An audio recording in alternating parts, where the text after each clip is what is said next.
Hey guys, tonight we journey back to a world that rarely announced its power loudly.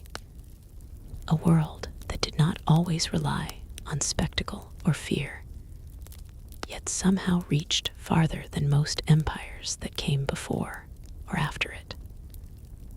This is the story of how the Persian Empire quietly ruled the world, not through constant conquest alone, but through something far more subtle, far more enduring, a system that made control feel almost invisible.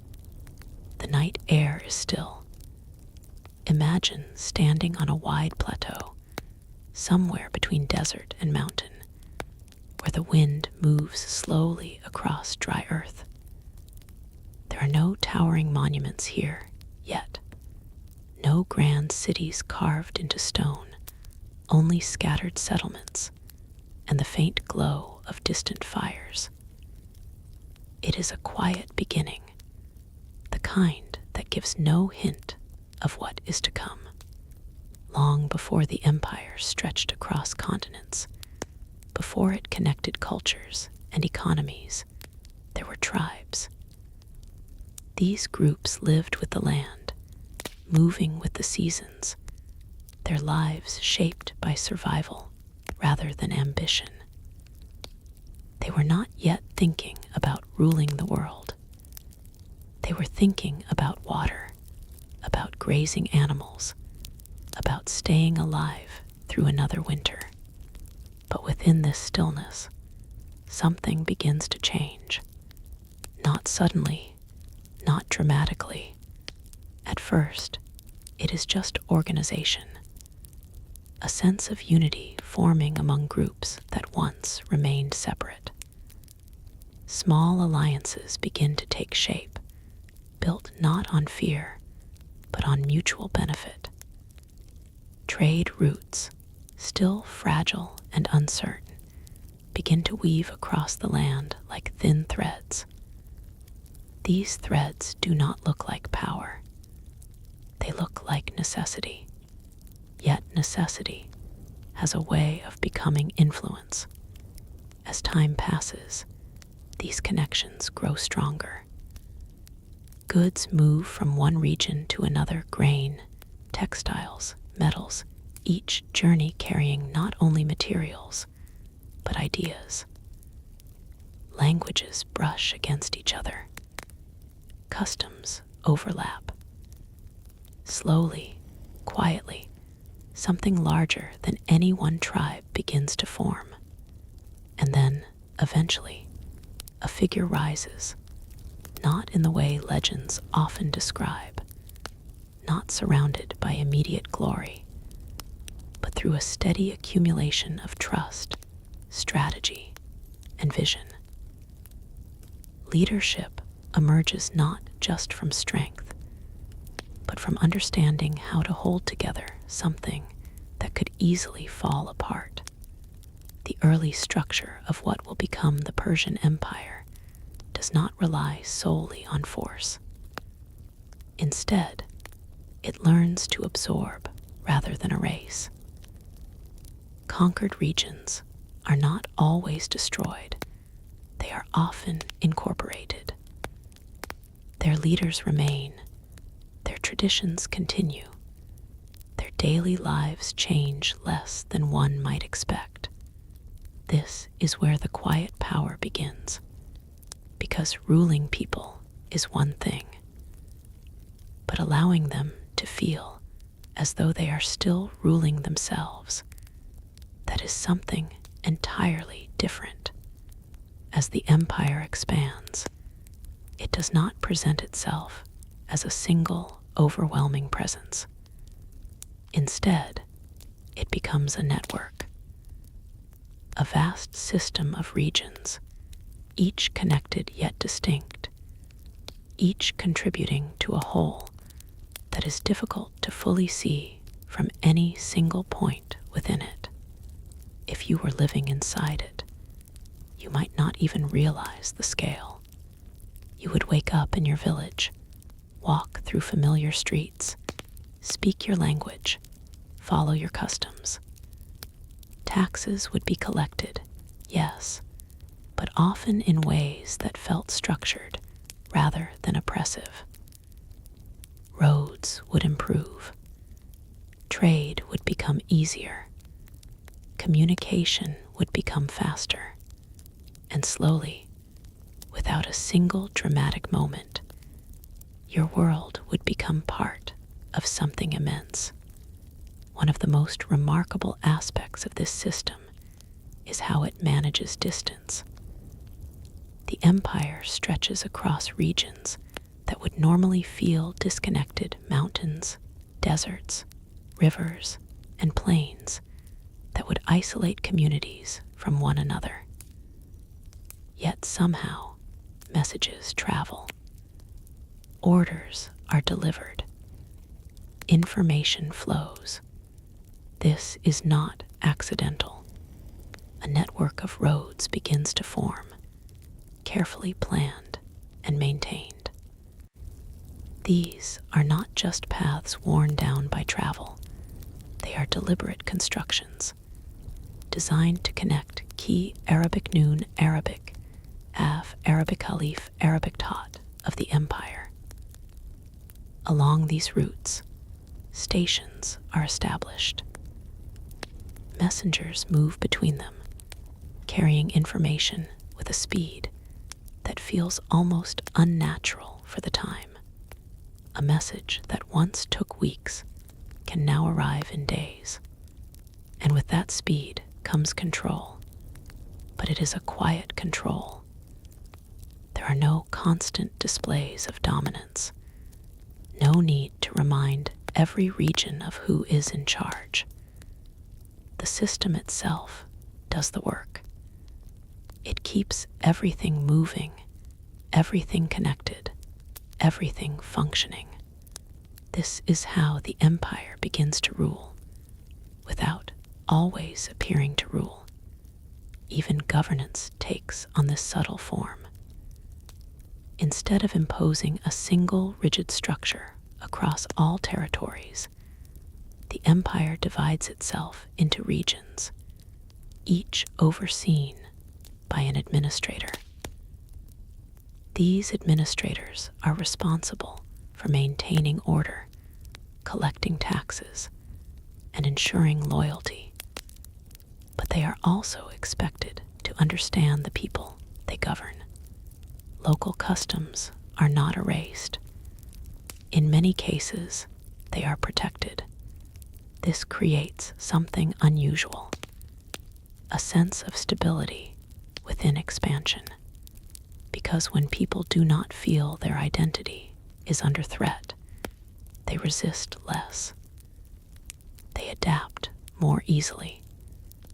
They become part of the system rather than fighting against it. And so the empire grows, not just in size, but in depth.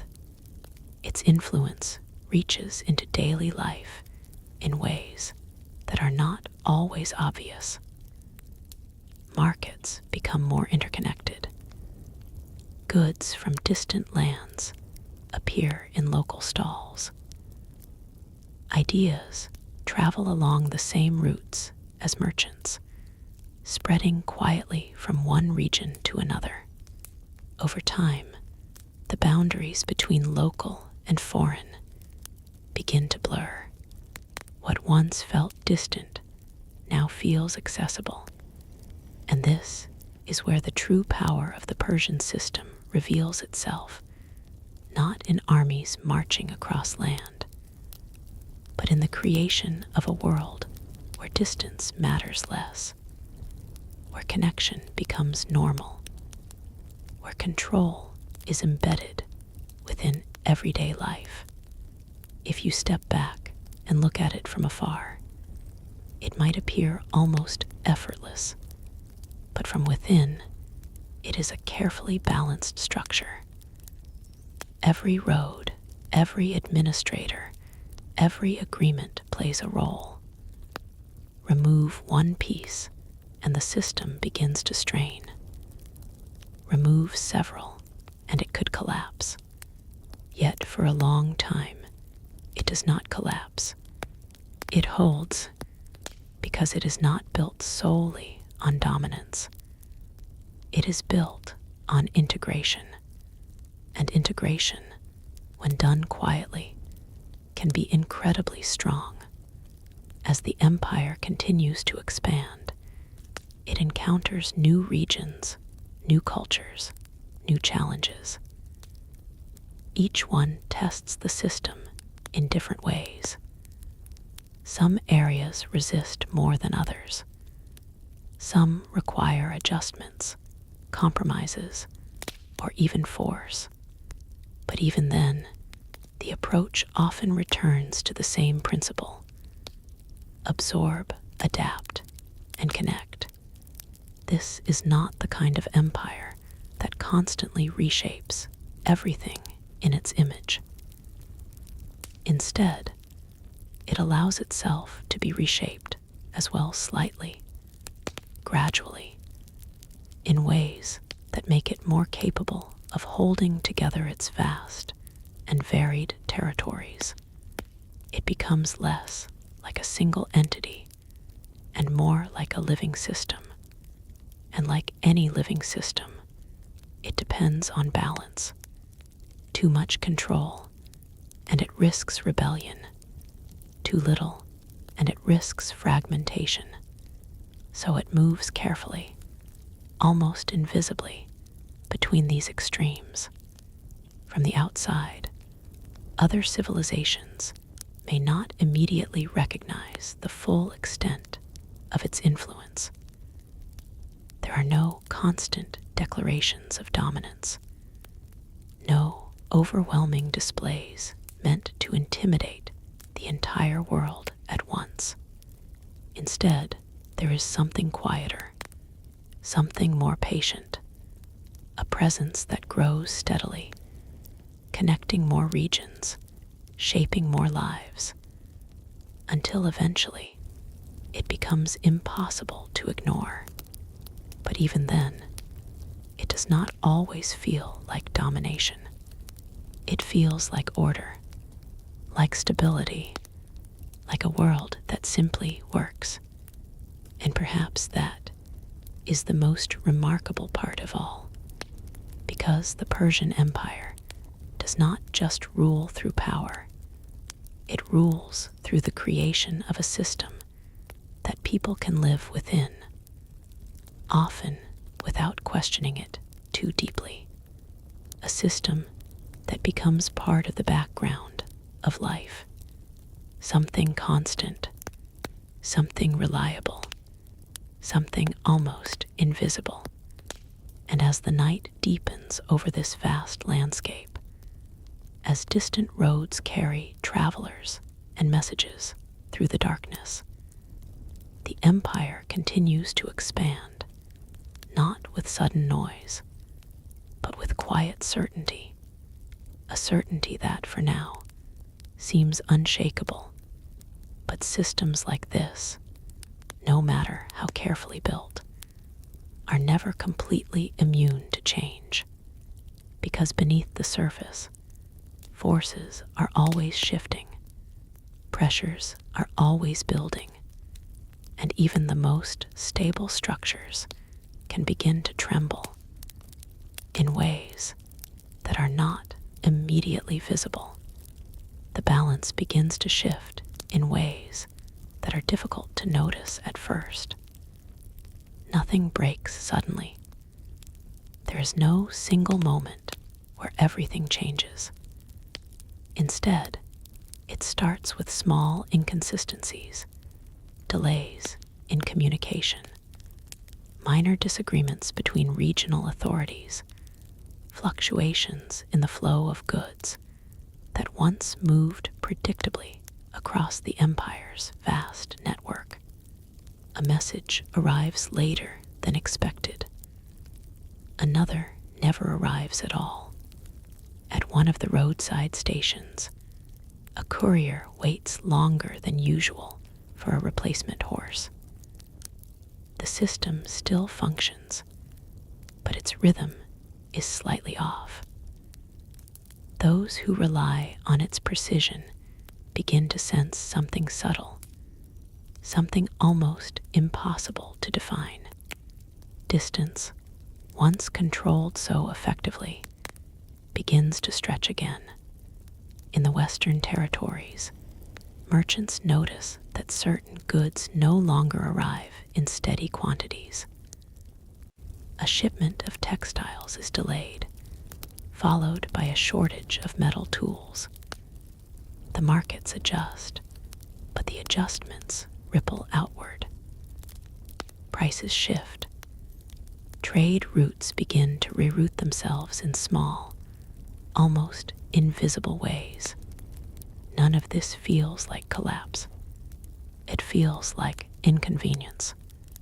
But inconvenience, repeated often enough, becomes strain. Far to the east, in lands where mountains carve natural barriers through the terrain, local administrators face a different challenge. They are tasked with maintaining order while also preserving the delicate trust that keeps the population cooperative. For years, this balance has been manageable. Now, however, they begin to encounter resistance, not open rebellion, but hesitation. Orders are followed, but not with the same consistency. Taxes are collected, but with more negotiation. The people are still part of the system, but their connection to it feels less certain. At the center of the empire, those responsible for oversight receive reports.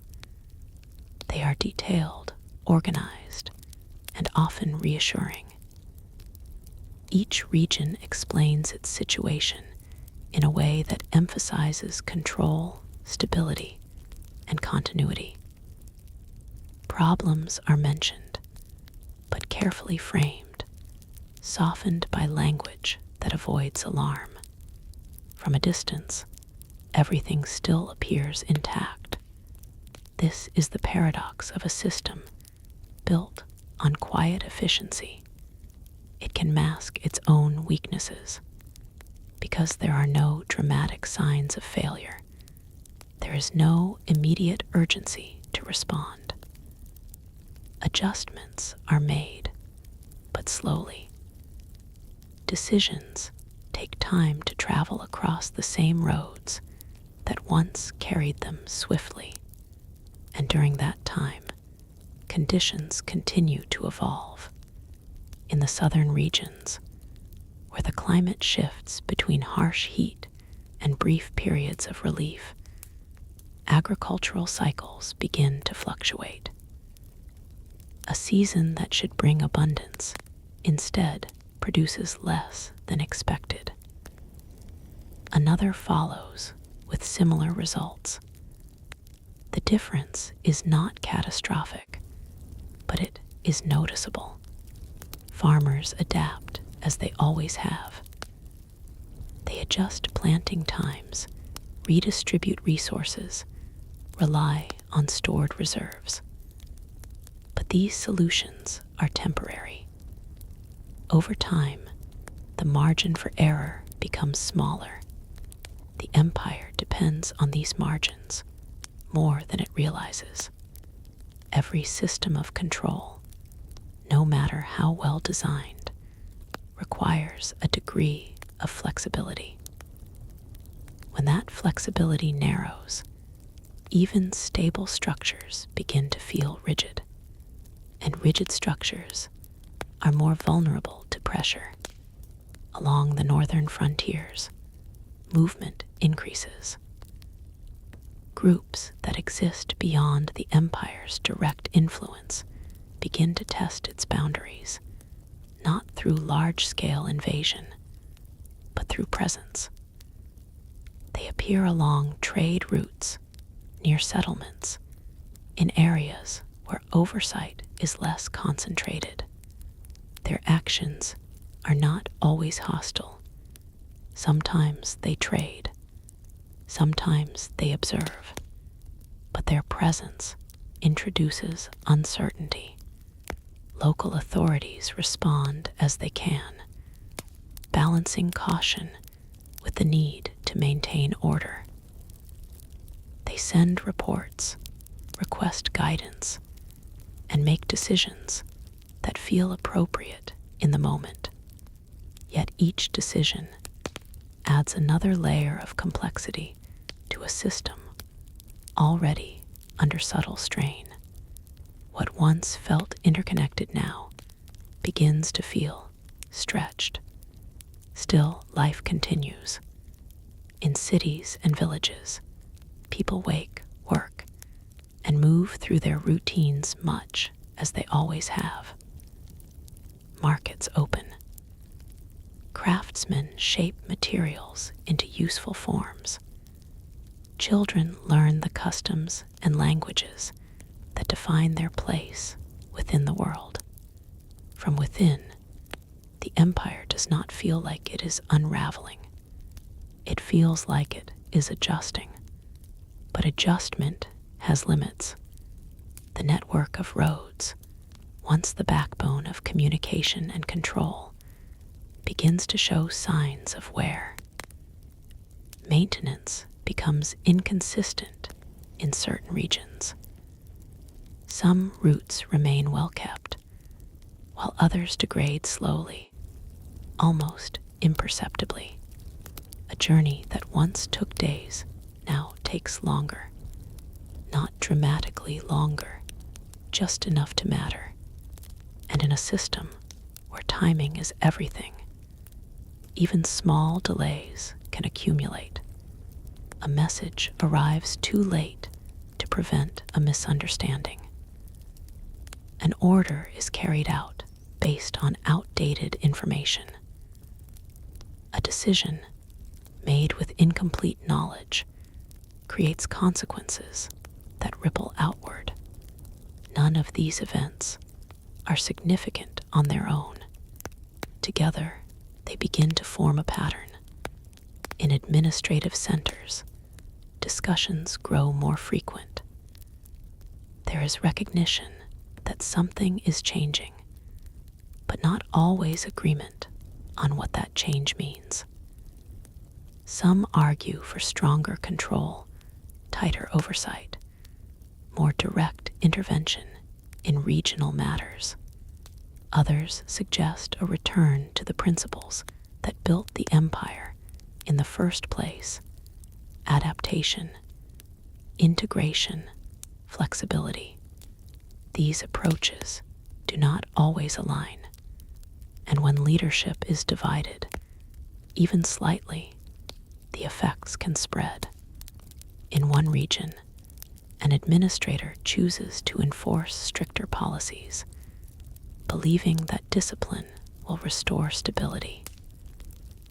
In another, a different approach is taken: greater autonomy, more trust placed in local structures. Both methods have merit. Both have risks. The empire, once unified by a shared system, begins to experience variations within its own framework. These variations are not immediately visible from afar, but they are felt by those living within them. In some areas, life becomes more controlled, more structured, more predictable. In others, it becomes more fluid, more uncertain, more dependent on local dynamics. The consistency that once defined the empire begins to shift, and consistency, more than power, is what made the system feel unshakable. As seasons pass, the subtle changes accumulate. Trade continues, but with adjustments. Governance continues, but with variation. Communication continues, but with delays. Nothing stops. Everything slows. And in that slowing, the quiet dominance of the empire becomes slightly less certain. Not gone, not broken, just less absolute. At the edges of this vast structure, where the influence of the center is weakest, the changes are most noticeable. Communities begin to rely more on themselves than on distant authority. Local leaders gain influence, not through rebellion, but through necessity. They solve problems directly, without waiting for guidance that may arrive too late. This shift is practical. It is efficient, but it also changes the nature of control. Because when people learn to function independently, even within a larger system, their connection to that system becomes different, less dependent, less immediate, still present but altered. And as this pattern repeats across multiple regions, the empire's quiet hold on the world becomes more complex. It is no longer a seamless network. It is a network with variations, with inconsistencies, with areas of strength and areas of strain. From a distance, it still appears vast, still appears powerful, still appears stable. But from within, the experience is changing, gradually, subtly, in ways that do not announce themselves, but cannot be ignored forever. And as night settles once again over roads that stretch farther than most can imagine, messengers continue their journeys, carrying words that attempt to keep everything aligned. Yet alignment, once effortless, now requires effort, and effort, sustained over time, begins to reveal just how much weight the system has been carrying all along. The question is no longer whether the empire still holds. It does, for now. The question is how long a structure built on quiet precision can endure when that precision begins to fade, just slightly, just enough to be felt, but not enough to be easily corrected, because sometimes the most significant changes are not the ones that arrive with force. They are the ones that unfold slowly, quietly, until one day, the world they shaped no longer feels exactly the same. Tension does not erupt all at once. It settles into the spaces between decisions, between expectations and outcomes, creating a quiet unease that spreads without needing a clear source.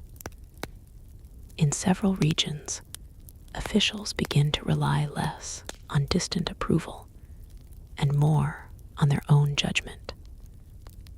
This shift feels natural at first, almost necessary, yet it subtly alters the foundation of authority.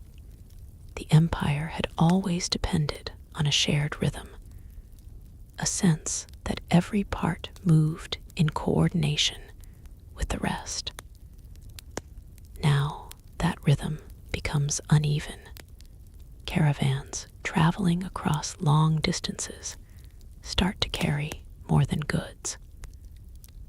They bring stories, small accounts of inconsistency, of rules that differ from one place to another, of outcomes that depend more on location than on law. A merchant who pays a certain tax in one province finds a different demand in another.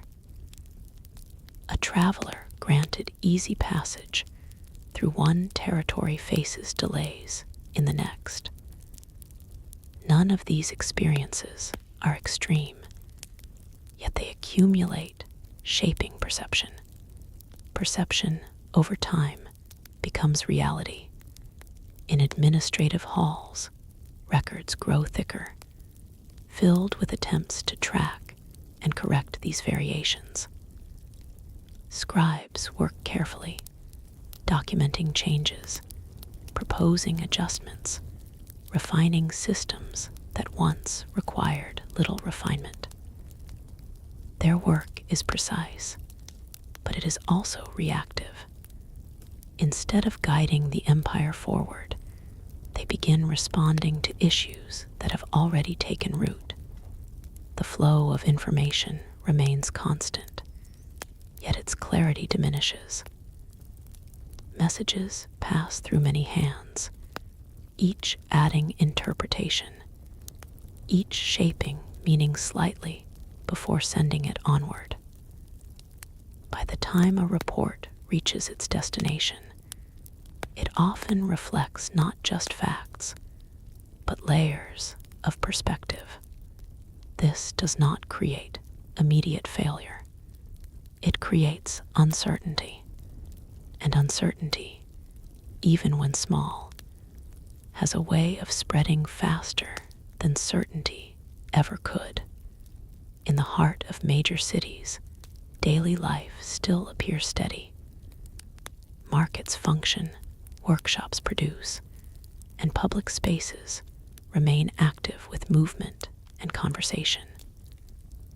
Yet beneath this activity lies a growing awareness that things are not as predictable as they once were.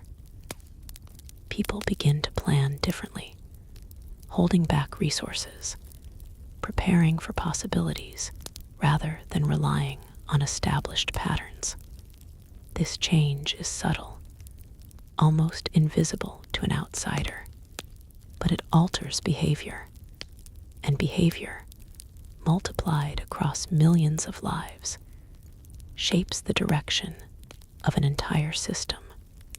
In regions closer to the center, where oversight remains stronger, efforts are made to restore uniformity. New directives are issued, aiming to standardize practices once again. These instructions are clear, deliberate, and carefully worded, yet their effectiveness depends on how they are received. In some areas, they are followed closely, bringing a temporary sense of order. In others, they are adapted, interpreted through local needs and circumstances. The intention of unity meets the reality of diversity, and the result is something in between. The empire does not fracture, it transforms. Along distant frontiers, the sense of separation grows more pronounced. Communities there begin to see themselves not just as parts of a vast structure, but as distinct entities within it. Their connection to the center feels less immediate, more abstract. They still recognize the larger system, but they no longer depend on it in the same way. Local networks strengthen.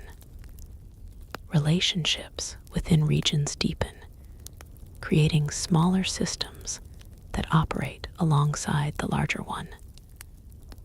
These systems are efficient in their own right, tailored to specific needs, responsive in ways that distant authority cannot always match. This dual structure, central and local, adds resilience, but also complexity, because when multiple layers of control exist, alignment becomes more difficult to maintain. In the movement of goods, this complexity becomes increasingly visible. Trade routes remain active, yet they begin to shift based on reliability rather than tradition. Merchants choose paths that offer consistency, even if those paths are longer or less established. Over time, these choices reshape the network itself. What was once a carefully designed system evolves into something more organic, more adaptive, but also less predictable. The empire still connects vast distances, but the nature of those connections changes. Communication, once the empire's greatest strength, becomes both its advantage and its challenge.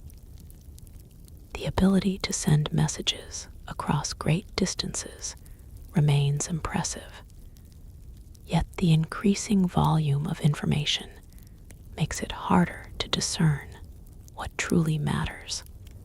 Important details risk being lost among routine updates. Urgent concerns compete with ordinary reports. The system does not fail to communicate. It struggles to prioritize. This shift does not go unnoticed by those responsible for maintaining balance. Efforts are made to refine processes, to filter information more effectively, to ensure that critical issues receive the attention they require. Some of these efforts succeed. Others introduce new complications because every adjustment affects other parts of the system, often in ways that are not immediately visible. Time continues to move, carrying these changes forward. Seasons pass, each bringing its own challenges and opportunities. The empire adapts as it always has, but adaptation now requires more effort, more awareness, more coordination. What was once intuitive becomes deliberate. What was once seamless becomes managed. And in that transition, the quiet nature of control begins to feel slightly more visible, not in a dramatic way, but enough to be noticed. People begin to speak more openly about differences between regions, about experiences that do not align with expectations. These conversations do not lead to rebellion or unrest, but they reflect a shift in perception. The empire is no longer seen as a perfectly unified system. It is seen as something vast, powerful, yet varied. And variation, while natural, introduces questions. Questions about consistency, questions about fairness, questions about the future. In places where stability remains strong, these questions are easily set aside.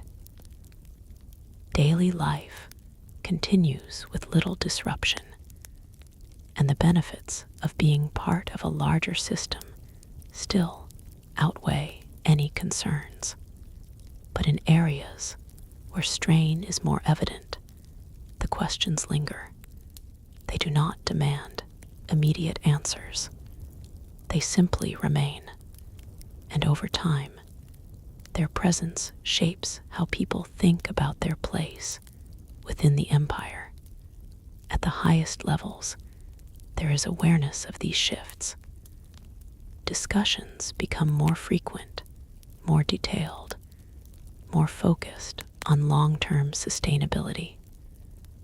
Strategies are proposed, debated, and refined. Some emphasize strengthening central authority, reinforcing the structures that once ensured unity. Others advocate for greater flexibility, allowing regions more freedom to operate according to their unique conditions. Both perspectives aim to preserve the system.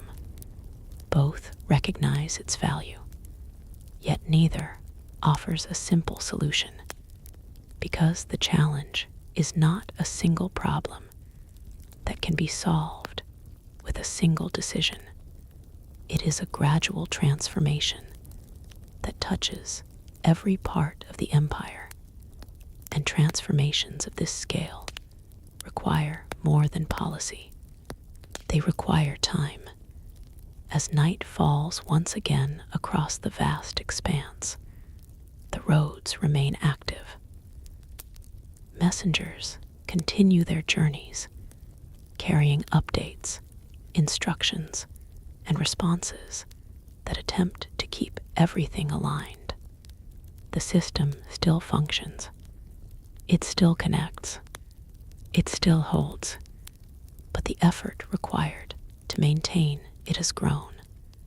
And that effort, though not always visible, is felt in the spaces between actions, in the moments where decisions take longer, where outcomes are less certain, where the future feels slightly less predictable than before.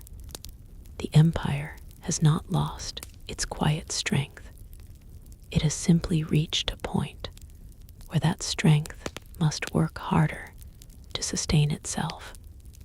And in that effort, the next phase of its story begins to take shape, one defined not by sudden change, but by the slow, steady evolution of a system learning to adapt to pressures it can no longer ignore.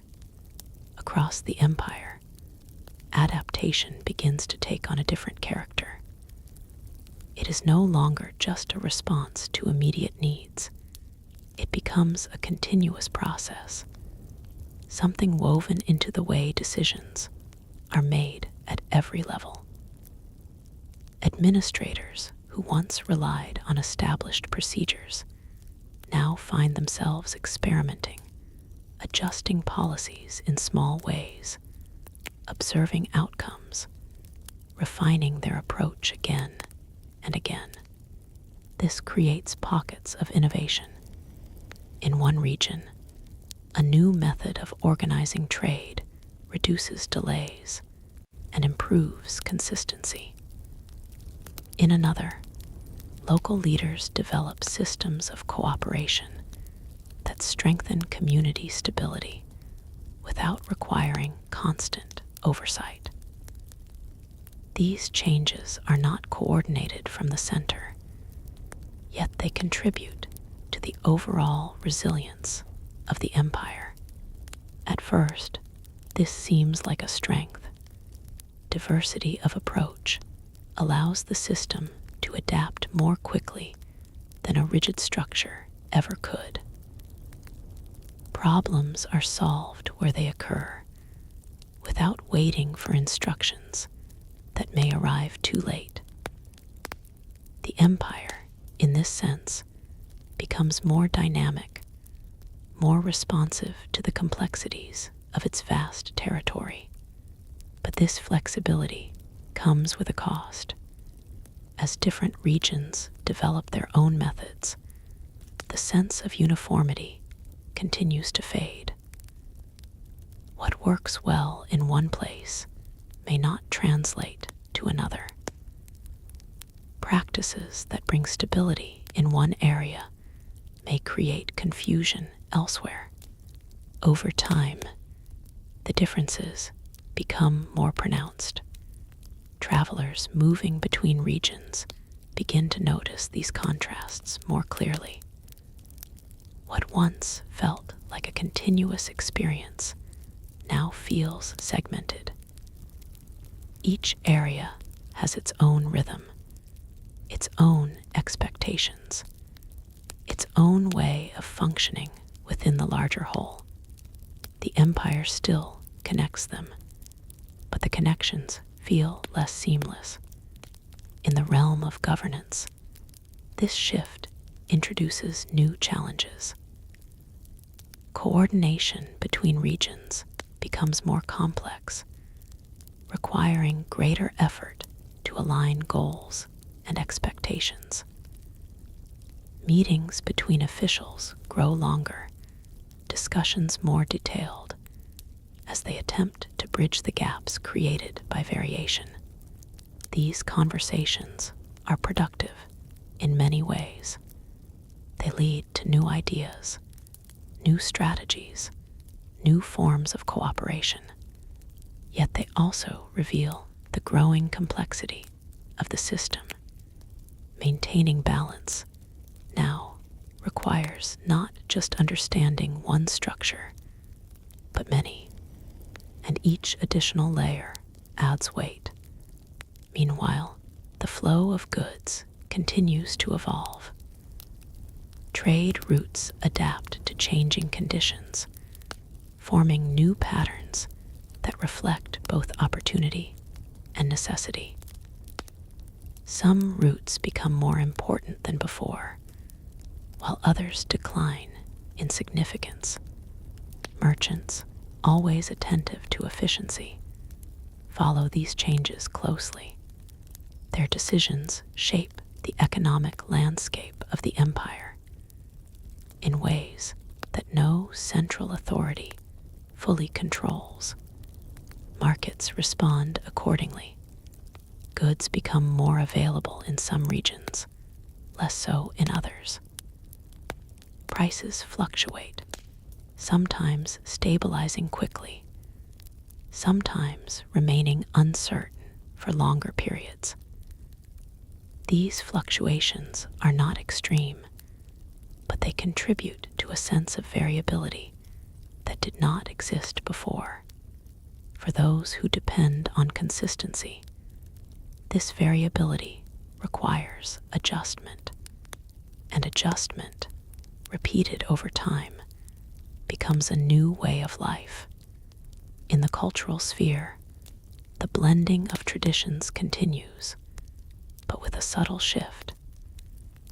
Instead of merging into a shared identity, cultures begin to assert their distinctiveness more clearly. This is not a rejection of the empire, but a reflection of its evolving nature. People take pride in their local customs, their languages, their histories. At the same time, they remain connected to a larger system that allows these identities to coexist. This balance between unity and individuality becomes more delicate. It requires careful navigation, both by those in positions of authority and by the communities themselves.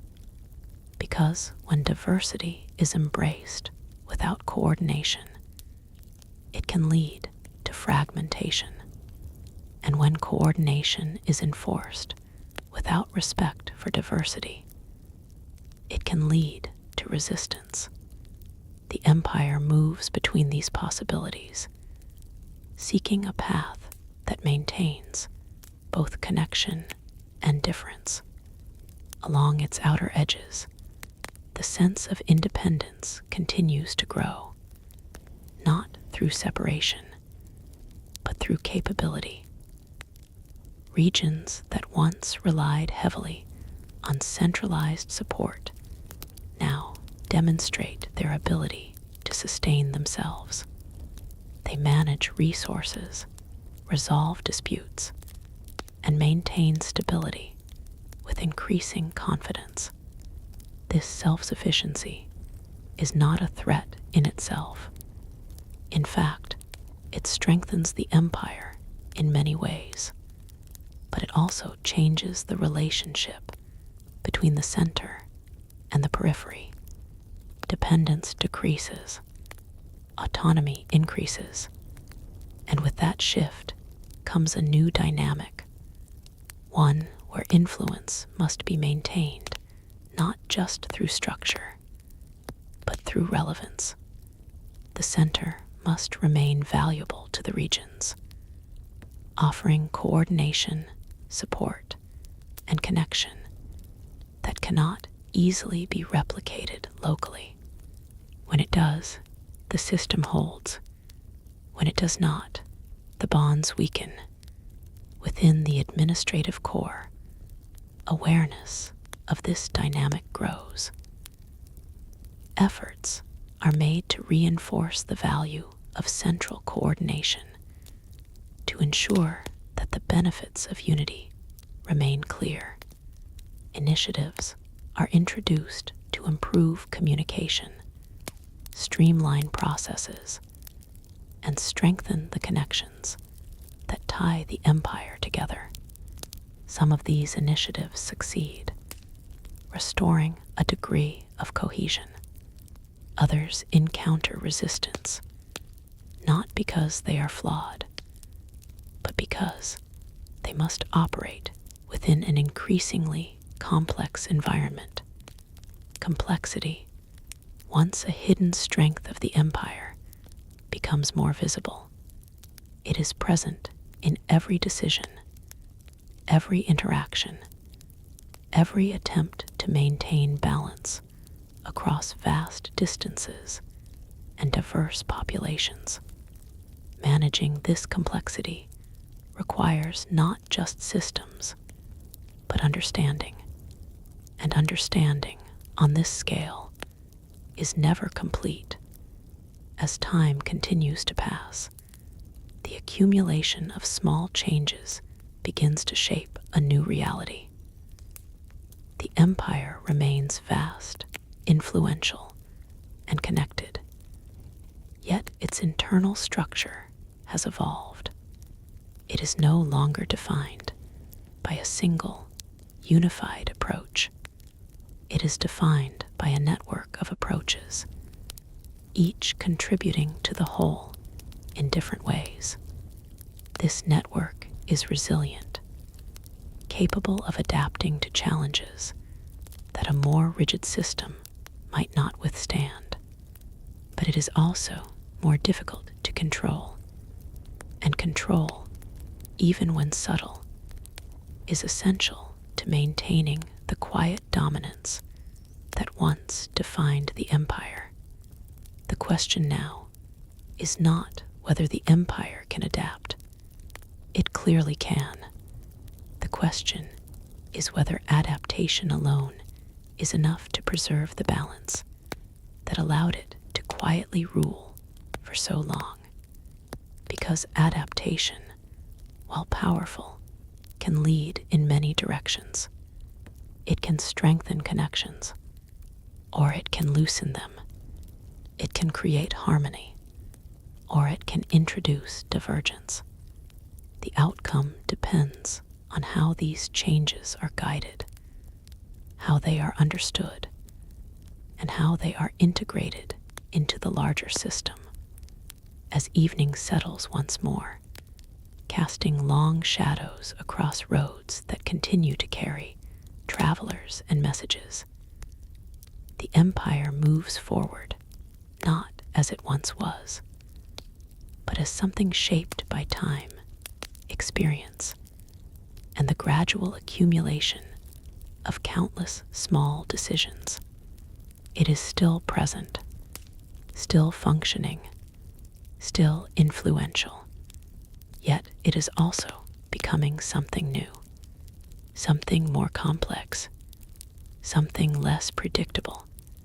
And within that transformation lies both its greatest strength and its greatest challenge. Because a system that evolves must continually redefine what it means to hold itself together.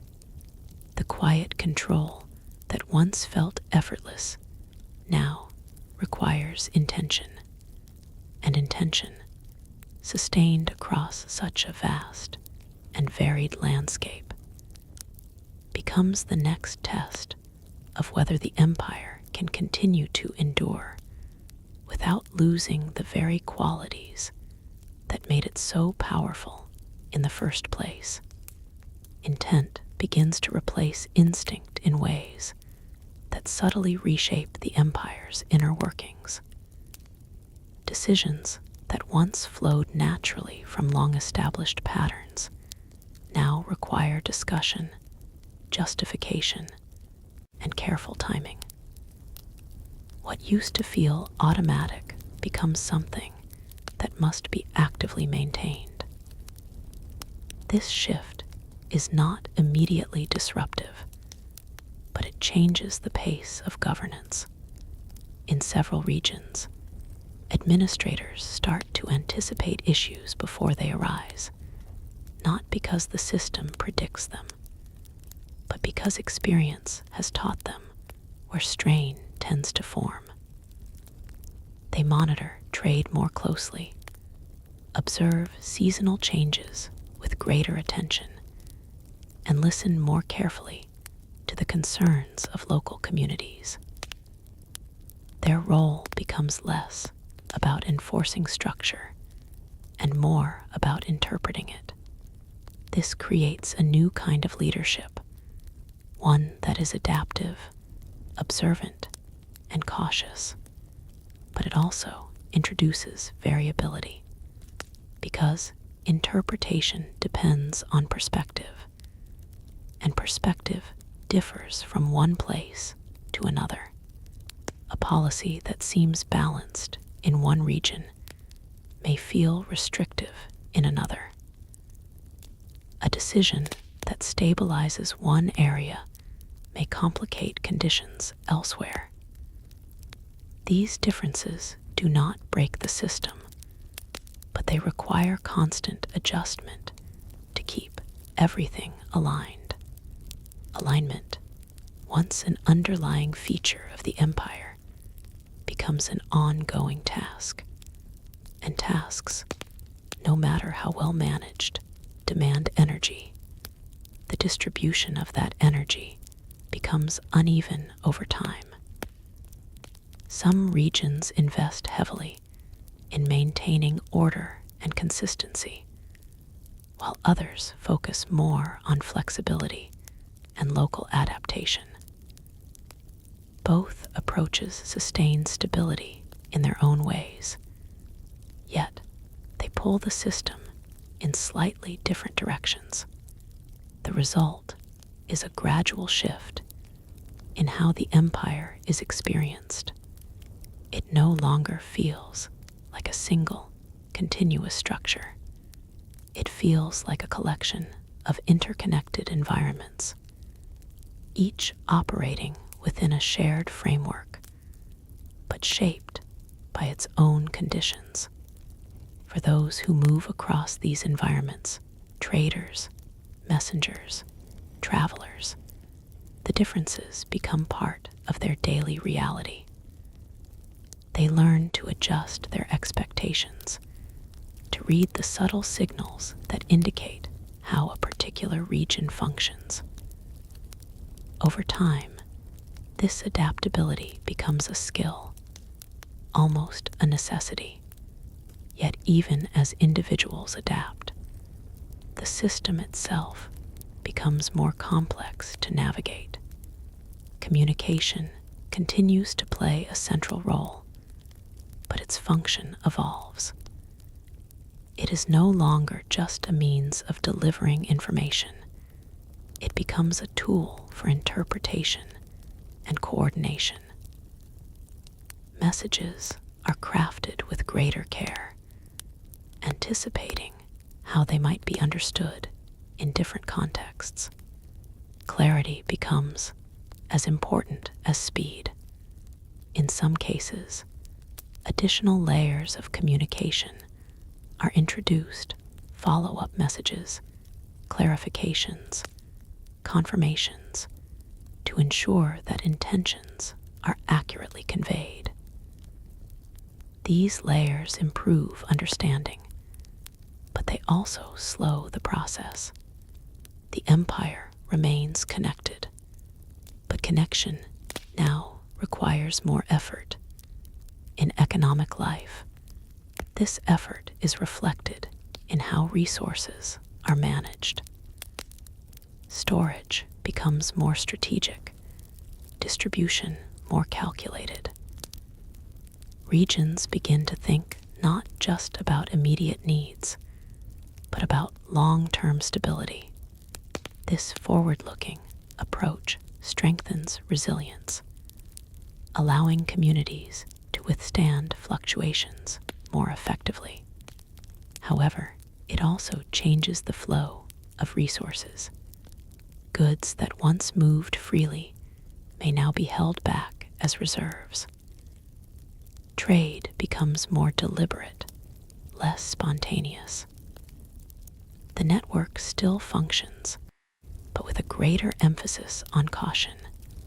Caution, while protective, can also limit growth, and growth, even when gradual, is an important part of maintaining momentum within a large system. Culturally, the empire continues to evolve in quiet but meaningful ways. The blending of traditions does not disappear, but it becomes more selective. Communities choose what to adopt and what to preserve, creating identities that are both connected and distinct.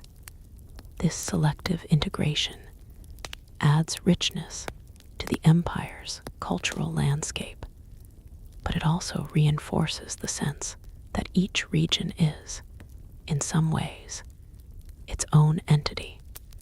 The shared identity that once felt broad and encompassing becomes more layered, more nuanced. People still recognize their place within the larger system, but they also define themselves more strongly within their local context. This dual identity is not inherently unstable. In fact, it can be a source of strength, yet it requires careful balance to ensure that local pride does not overshadow collective cohesion. At the administrative level, this balance becomes a central concern. Efforts are made to reinforce shared values, to remind regions of the benefits of unity, to highlight the connections that bind them together. These efforts take many forms: policies, communication strategies, symbolic gestures that emphasize continuity.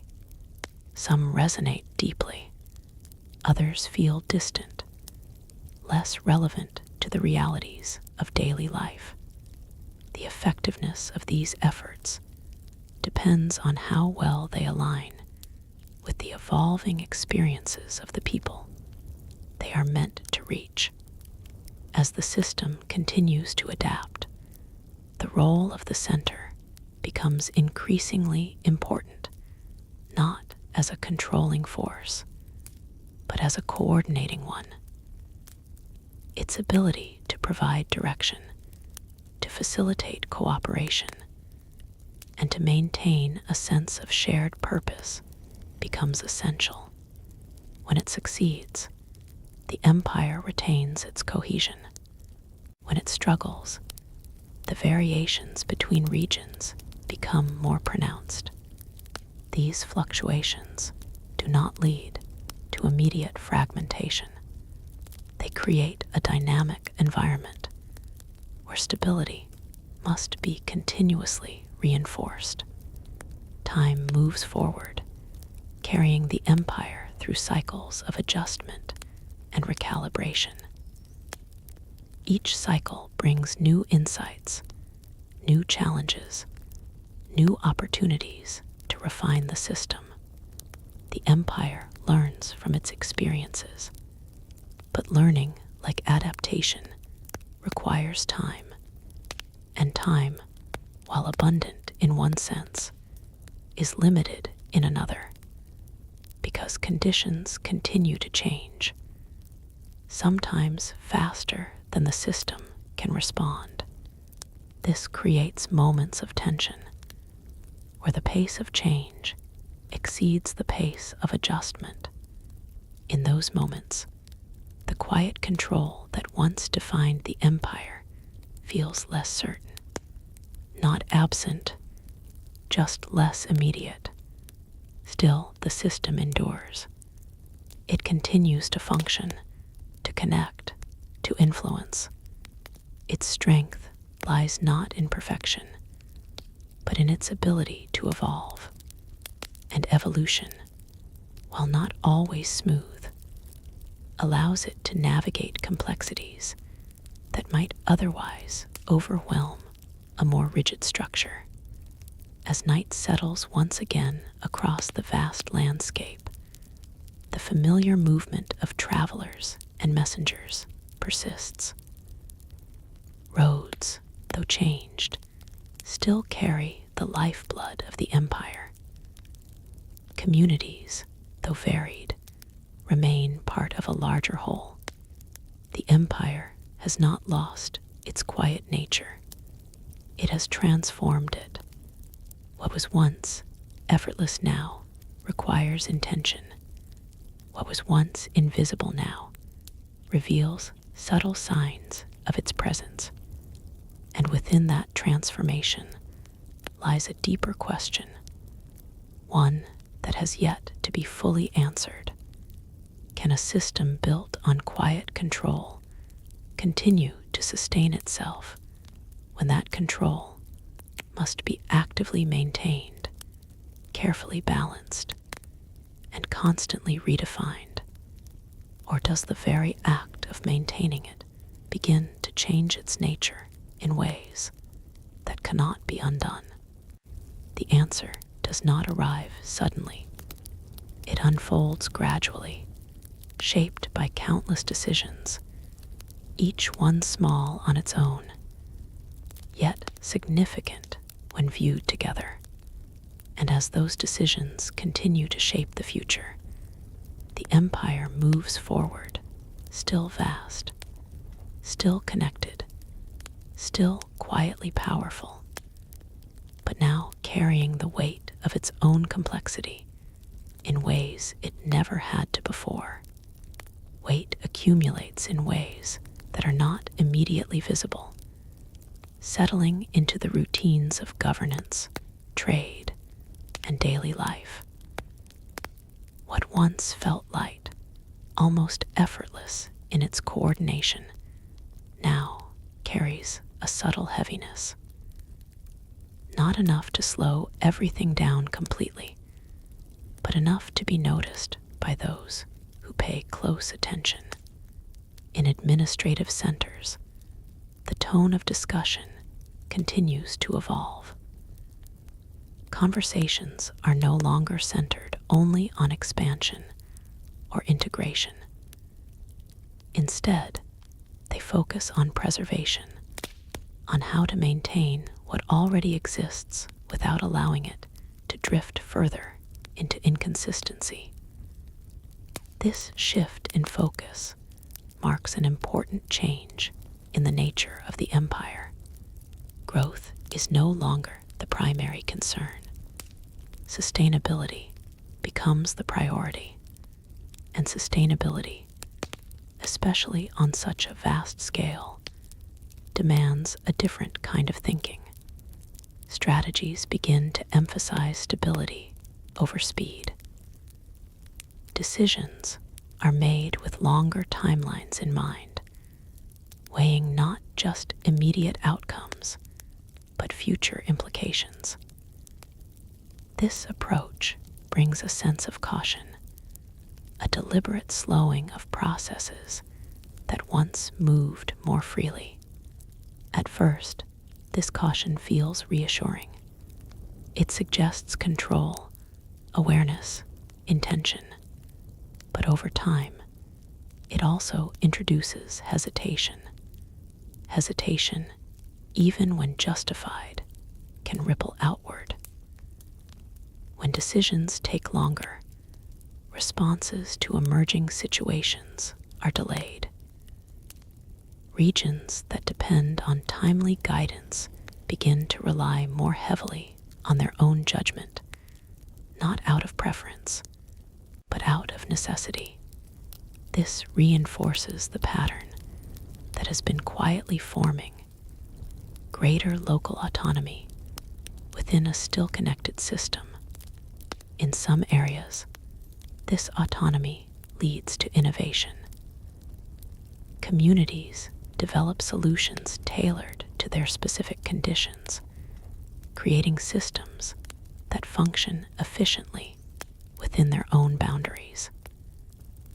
These localized approaches often prove effective, solving problems more quickly than centralized responses could. Yet their success introduces another layer of complexity.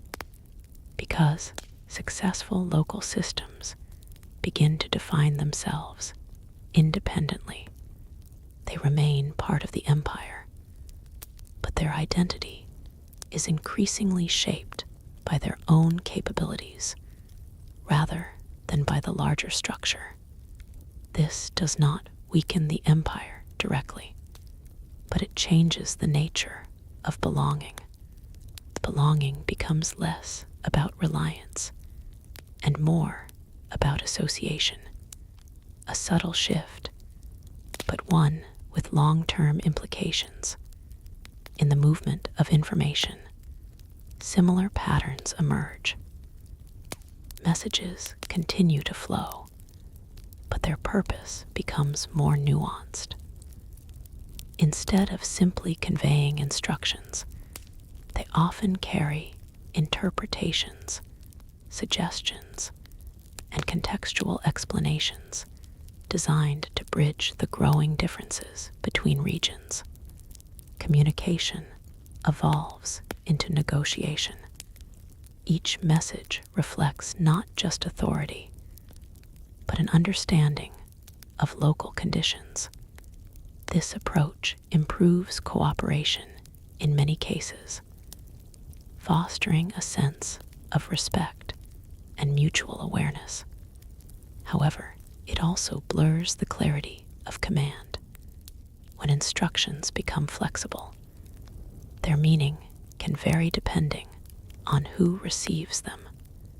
Variation, once limited, becomes more common, and with it comes the challenge of maintaining consistency across the entire system. In economic life, the emphasis on stability continues to shape behavior. Merchants adopt more cautious strategies, diversifying their routes, spreading risk, and avoiding over-reliance on any single pathway. This makes trade more resilient, but also less predictable. Markets reflect this unpredictability. Prices adjust more frequently, influenced by a wider range of factors than before. Availability of goods becomes more dependent on local conditions, even as the broader network remains intact. For individuals, this creates a sense of cautious awareness. Planning becomes more important. Flexibility becomes essential. Life continues, but with a heightened sensitivity to change. Culturally, the balance between unity and distinction grows more intricate. Traditions are preserved with greater intention, not just as habits, but as markers of identity. At the same time, the shared elements that connect different regions remain present, though sometimes less prominent.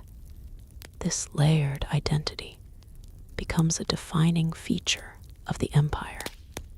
People exist within multiple contexts, at once local, regional, and imperial.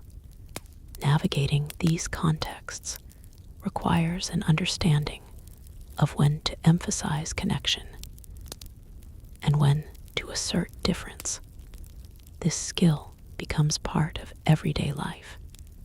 It shapes interactions, decisions, and perceptions in ways that are both subtle and profound. At the edges of the empire, where the influence of the center has always been more diffuse, these dynamics are especially visible.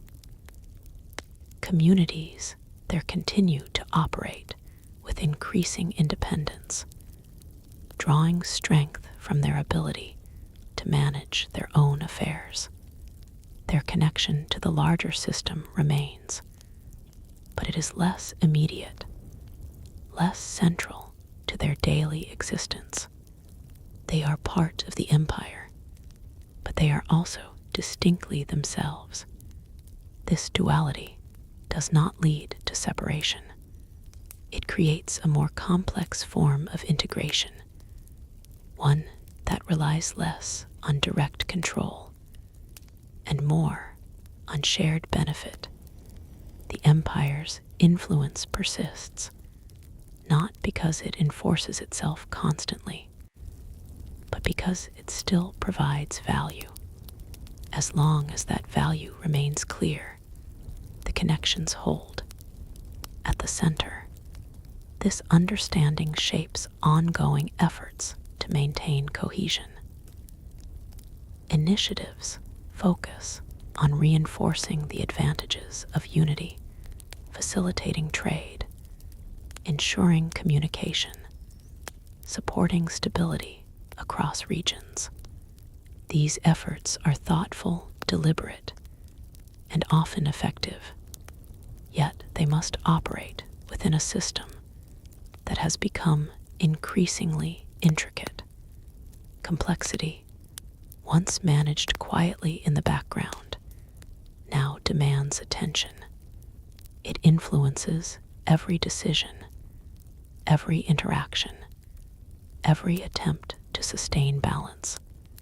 Managing this complexity requires not just structure, but awareness, an ability to see patterns, to anticipate shifts, to respond with precision.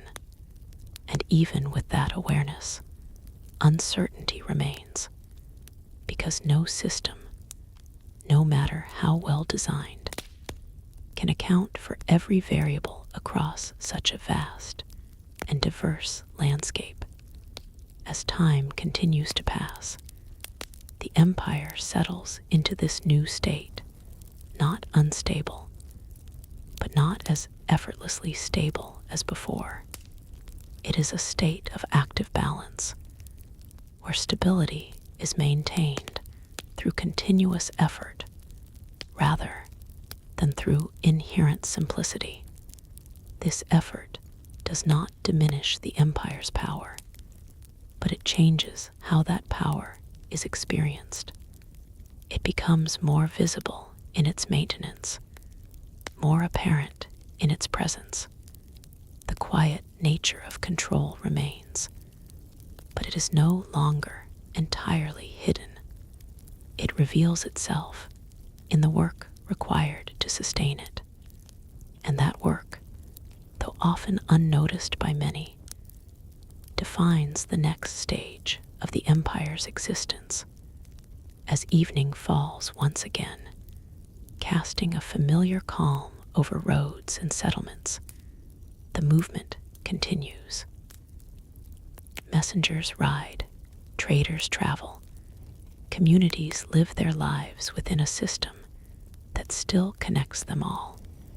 The empire endures, not as it once was, but as something shaped by time, adaptation, and the gradual accumulation of countless subtle changes.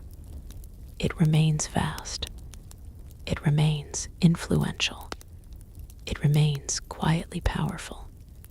Yet beneath that quiet power lies a growing awareness, an understanding that maintaining such a system is no longer effortless, that its strength depends not just on what it is, but on how carefully it is sustained. And in that awareness, the story moves forward toward a future where the balance between unity and complexity will determine whether the empire can continue to hold itself together, or whether the very forces that made it so adaptable will begin to pull it in directions it cannot fully control. Pressure does not arrive as a single force. It gathers from different directions, each influence small on its own, yet together forming something more difficult to manage. Within the empire, these pressures begin to interact, creating situations that no single policy or adjustment can fully resolve. In some regions, the need for consistency becomes more urgent. Administrators recognize that variation, while useful in certain contexts, has reached a point where it complicates coordination. They attempt to reintroduce clearer standards, aligning practices more closely with shared expectations. These efforts are careful, measured, and often well-intentioned, but they encounter a reality that has already shifted. Communities that have grown accustomed to operating with a degree of independence do not always respond in the same way they once did.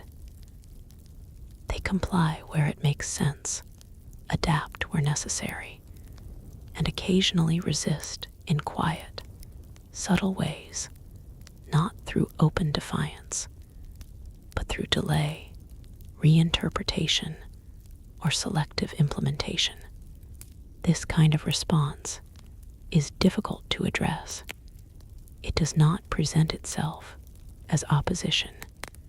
It appears as variation, and variation, by its nature, can be explained, justified, or even overlooked. Over time, however, these small deviations accumulate, creating a widening gap between intention and outcome. At the same time, in other parts of the empire, flexibility continues to be embraced as a strength. Leaders their focus on adapting to local conditions, refining systems that respond quickly to change. Their regions often remain stable, even efficient, yet their methods differ increasingly from those of neighboring areas. The empire begins to operate on multiple logics simultaneously. Each logic works, but they do not always align. This misalignment introduces a new kind of tension, not one of conflict, but of complexity. Coordinating between regions now requires negotiation, compromise, and a deeper understanding of differences than ever before. Meetings between officials reflect this shift. Discussions extend longer, exploring not just what decisions should be made, but how those decisions will be interpreted and applied across varied contexts. Agreement becomes more nuanced, less about uniform action, more about shared direction. This approach maintains cooperation, yet it also slows the process of response. Situations that require immediate action sometimes wait for alignment that takes time to achieve. During that time, conditions continue to evolve. In the economic sphere, similar patterns unfold. Trade remains active, yet its structure becomes more layered. Large-scale exchanges continue, but smaller, localized networks gain importance, providing stability where broader systems experience fluctuation. Merchants navigate these layers with increasing skill, balancing long-distance opportunities with local reliability.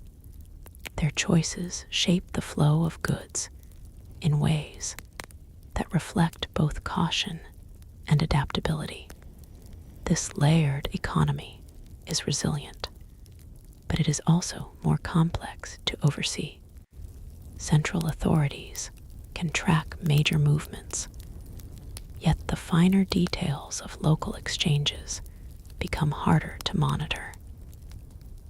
This does not disrupt the system directly, but it reduces visibility, and reduced visibility makes coordination more challenging. In daily life, these changes manifest in subtle ways. People become more aware of differences between regions, more attentive to how conditions vary from place to place. This awareness influences decisions: where to travel, where to trade, where to settle. The empire remains a connected space, but it no longer feels entirely uniform.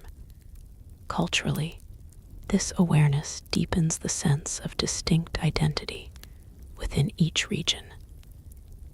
Traditions are not only preserved, they are emphasized, sometimes even refined to highlight what makes one community different from another.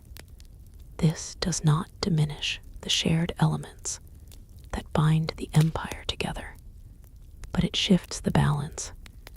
Unity becomes something that must be actively recognized, rather than something that is simply assumed.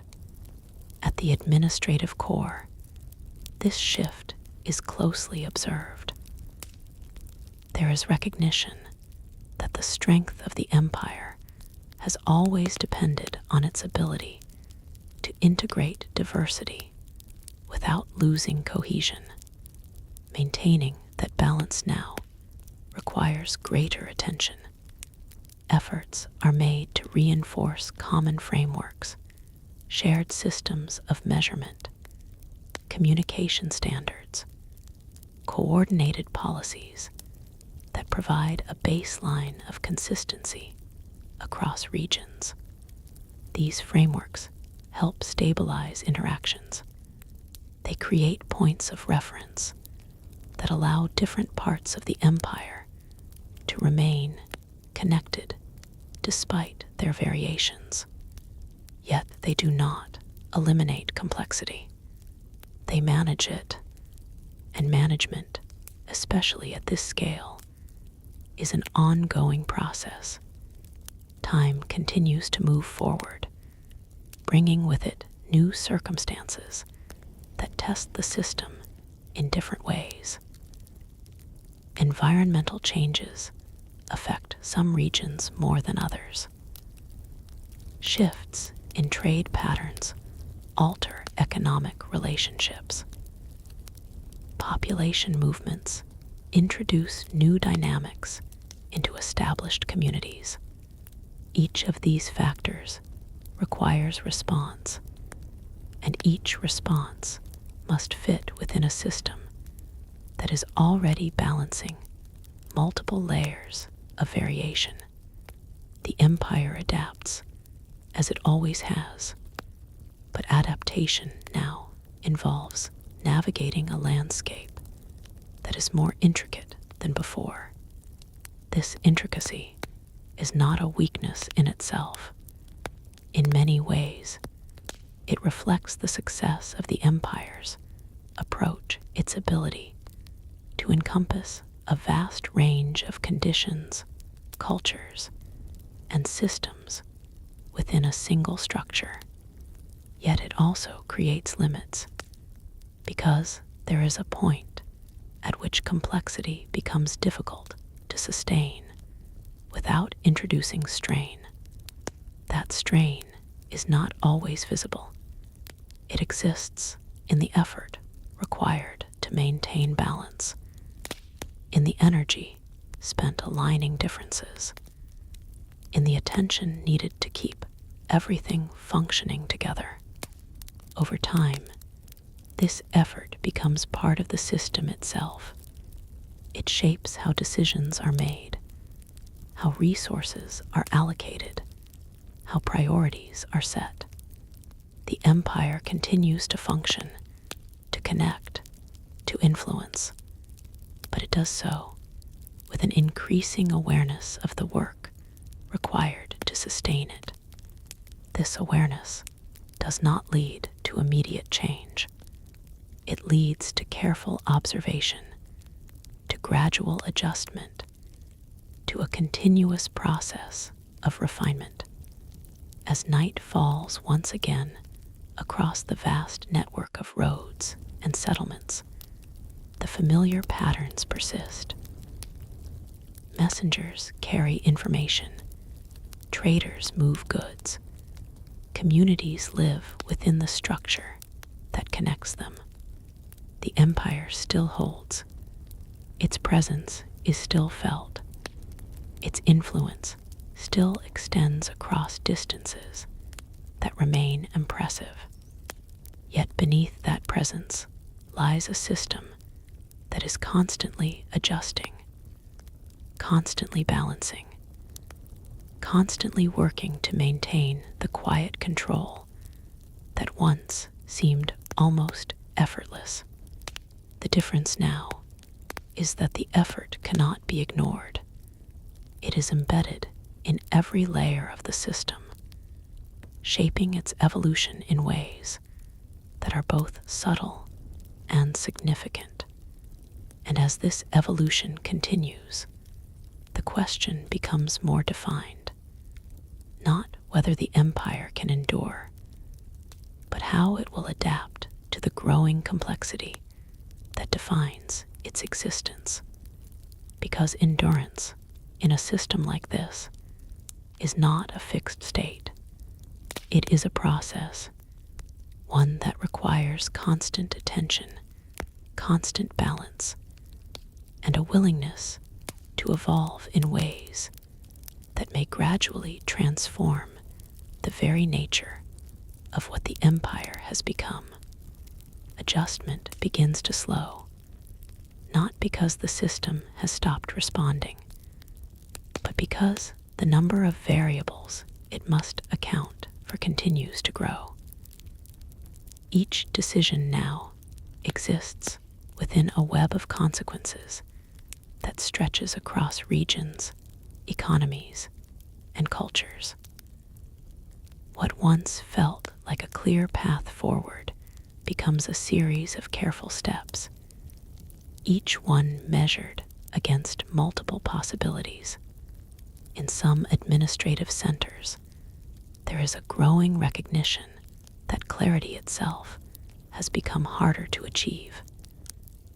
Information still arrives, detailed and structured, yet its meaning is no longer as straightforward. Reports from different regions describe similar situations in different ways, shaped by local priorities and interpretations. Bringing these perspectives together requires more than organization. It requires judgment.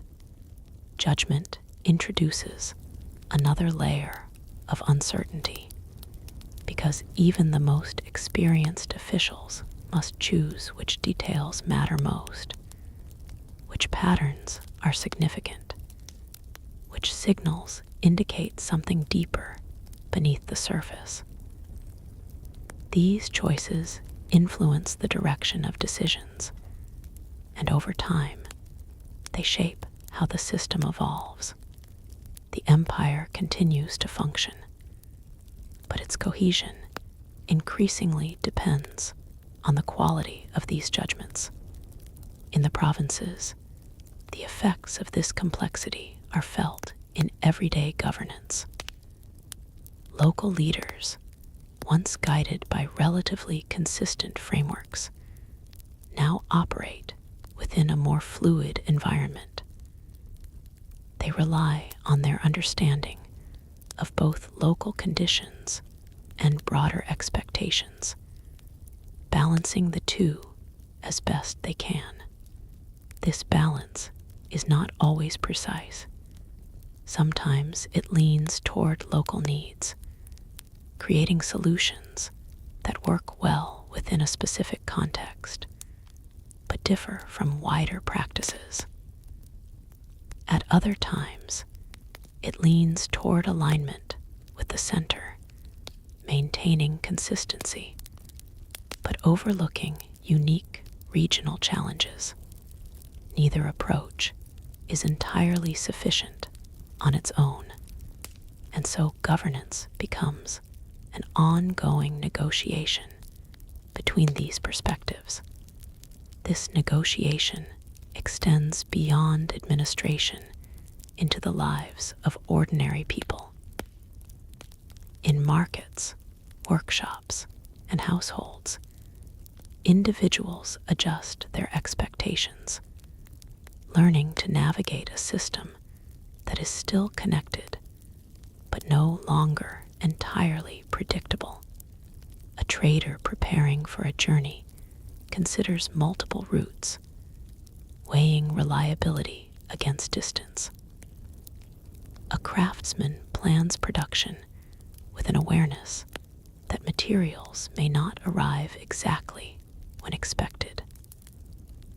A family stores resources with a slightly greater margin, preparing for possibilities rather than relying solely on established patterns.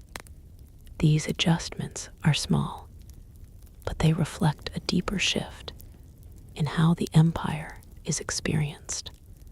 It is no longer defined by seamless continuity. It is defined by managed uncertainty. In cultural life, this uncertainty influences how traditions are preserved and shared. Communities place greater emphasis on what defines them, strengthening internal bonds as a way of maintaining stability within a changing environment.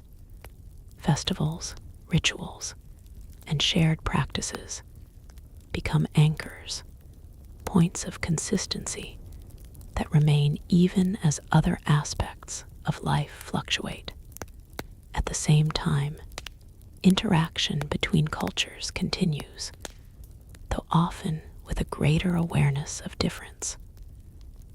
Exchange still occurs, but it is more selective, more conscious of boundaries as well as connections.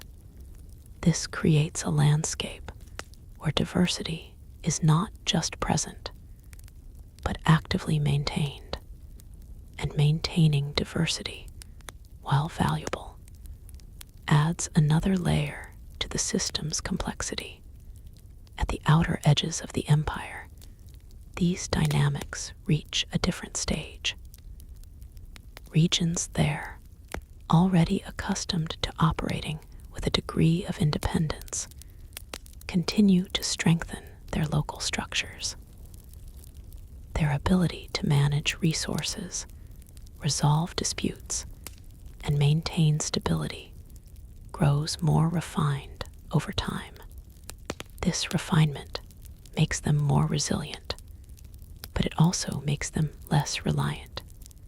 Their connection to the center remains, yet it is increasingly based on mutual benefit rather than necessity. They participate in the empire because it offers advantages: trade, communication, a broader network of interaction, but they no longer depend on it in the same way. This shift does not break the system. It transforms the nature of its cohesion. Cohesion becomes something that must be reinforced through value, rather than maintained through structure alone. At the center, this transformation is both understood and challenging. Efforts to reinforce shared purpose continue, focusing on the benefits of unity and the advantages of coordination across vast distances. These efforts are thoughtful and often effective, yet they must compete with the growing strength of local systems that can operate independently when needed. This creates a delicate balance.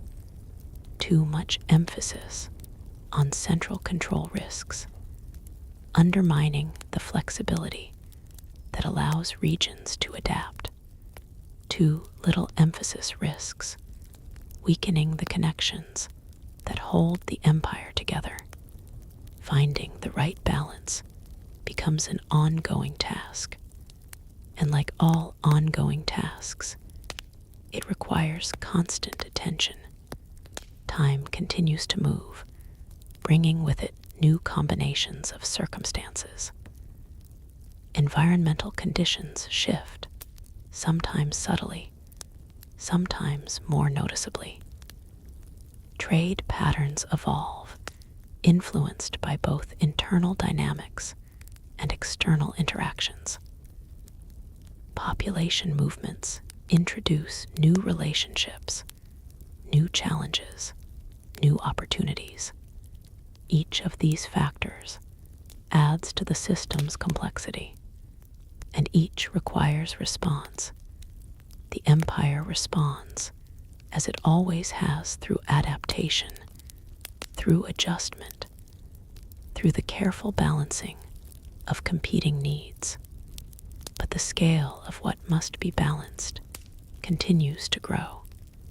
This growth does not immediately threaten stability. It increases the effort required to maintain it. And effort, sustained over long periods, begins to reveal limits. Not sudden limits that cause immediate failure, but gradual ones that shape how effectively the system can continue to function. These limits appear in subtle ways. Decisions take longer. Coordination requires more resources. Alignment becomes harder to achieve. None of these changes are dramatic, but together they alter the rhythm of the empire. What was once fluid becomes more deliberate. What was once intuitive becomes more calculated. The quiet control that defined the empire does not disappear. It becomes more visible in its maintenance, and visibility changes perception. People begin to recognize the effort behind the system, even if they do not fully understand its scale. They see the adjustments, the variations, the ways in which conditions differ from one place to another. This awareness does not lead to immediate instability, but it changes how the empire is viewed. It is no longer simply a constant presence. It is a system that works carefully, deliberately, sometimes imperfectly, to sustain itself. As evening settles once more, casting familiar shadows across roads that continue to carry movement and connection, the empire remains intact. Its networks still function. Its influence still reaches across vast distances. Yet the nature of that influence continues to evolve. It is no longer defined solely by its ability to integrate and connect. It is defined by its ability to manage the complexity it has created. And managing complexity, especially at this scale, is a challenge that does not resolve itself. It requires continuous effort, continuous awareness, continuous adaptation. The empire moves forward within this reality, still vast, still connected, still quietly powerful, but now carrying with it the full weight of everything it has become. And that weight, though balanced for the moment, continues to shape the path ahead in ways that are steady, subtle, and impossible to ignore. Momentum begins to change in ways that are difficult to measure, but easy to feel. The empire is still moving forward, still functioning across its immense distances, yet the sense of steady, almost effortless progression that once defined it has softened. Movement now requires intention at every level, from the smallest local decision to the broader coordination that links distant regions together.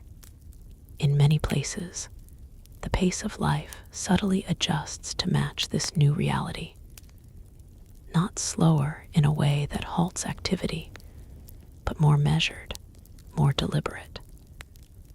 People take an extra moment to consider outcomes, to weigh possibilities, to account for variables that once did not need such attention. This shift does not disrupt daily routines, but it changes their texture. Markets still open at first light, voices still fill the air, and goods still exchange hands. Yet, behind each transaction lies a quiet awareness that conditions are not fixed. A merchant selling grain may wonder how long the current supply will last. A buyer may consider whether it is better to purchase now or wait for a more stable price. These thoughts are small, almost instinctive, but they reflect a deeper change. Uncertainty has become part of the system, not overwhelming uncertainty, not enough to cause alarm, but enough to influence behavior in subtle ways. In administrative centers, this influence is more pronounced. Officials review reports with greater care, not because the information is unreliable, but because its interpretation has become more complex. Patterns are harder to identify, trends less consistent, outcomes less predictable. To address this, new methods of analysis begin to emerge. Records are compared across longer periods, seeking patterns that might not be visible in shorter spans of time. Discussions focus not just on immediate conditions, but on underlying shifts that could shape the future. This approach brings insight, but it also reveals how much has changed. The empire is no longer operating within a stable, predictable framework. It is navigating a dynamic environment where stability must be continuously maintained rather than assumed. In some regions, this dynamic environment leads to creativity.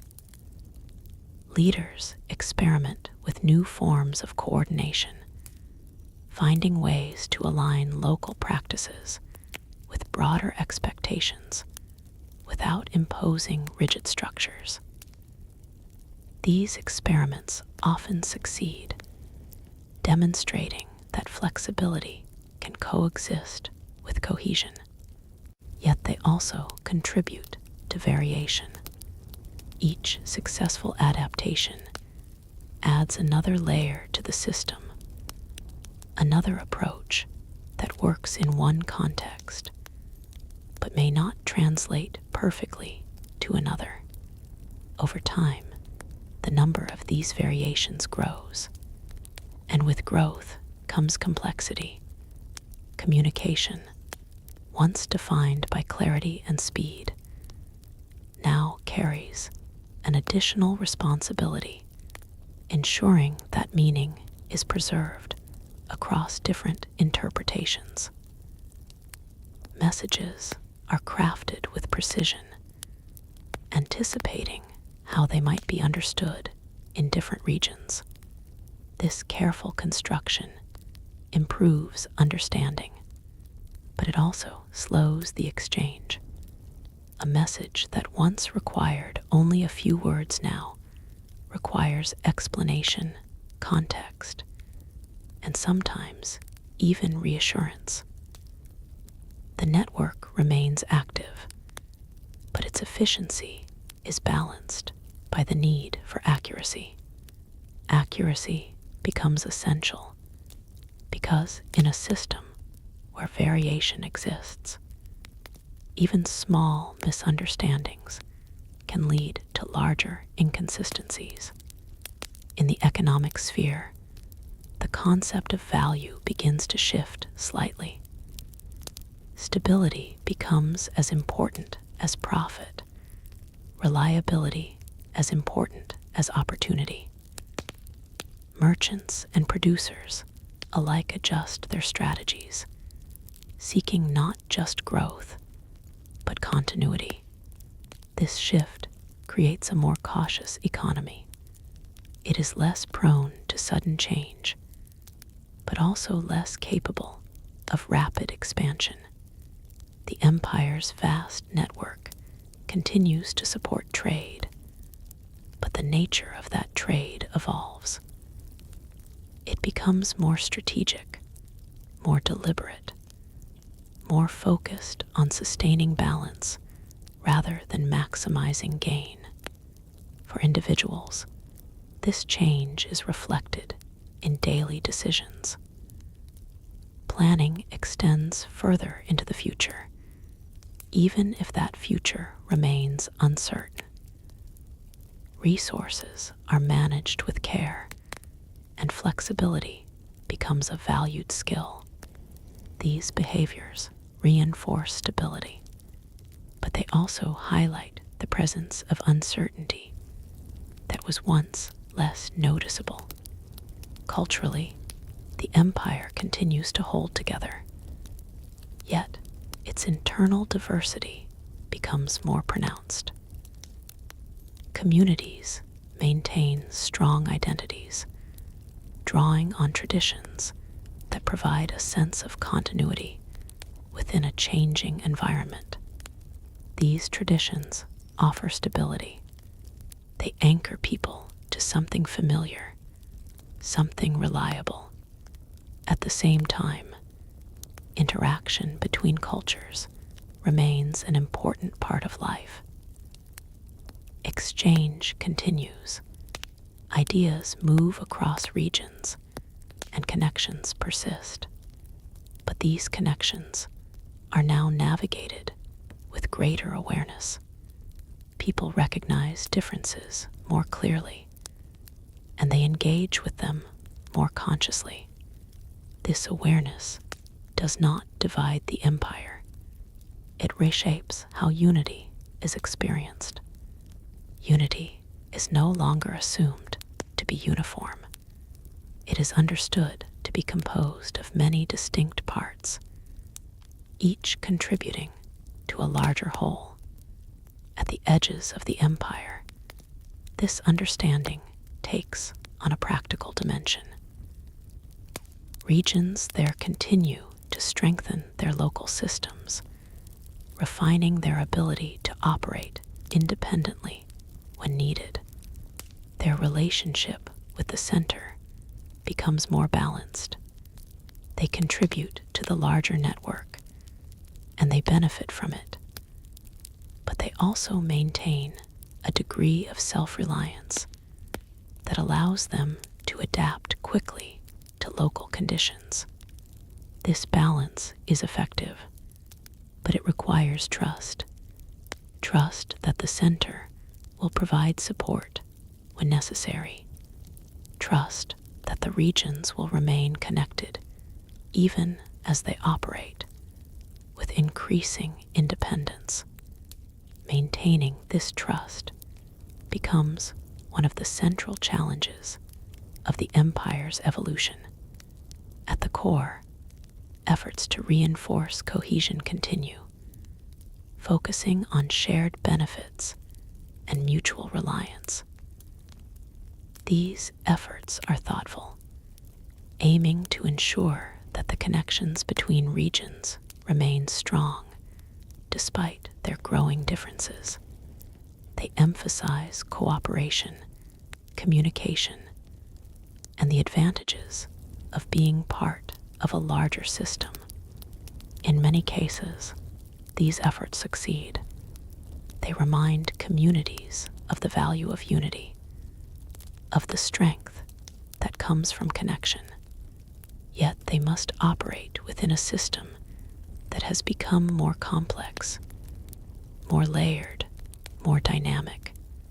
Complexity does not weaken the empire directly, but it changes how stability is achieved.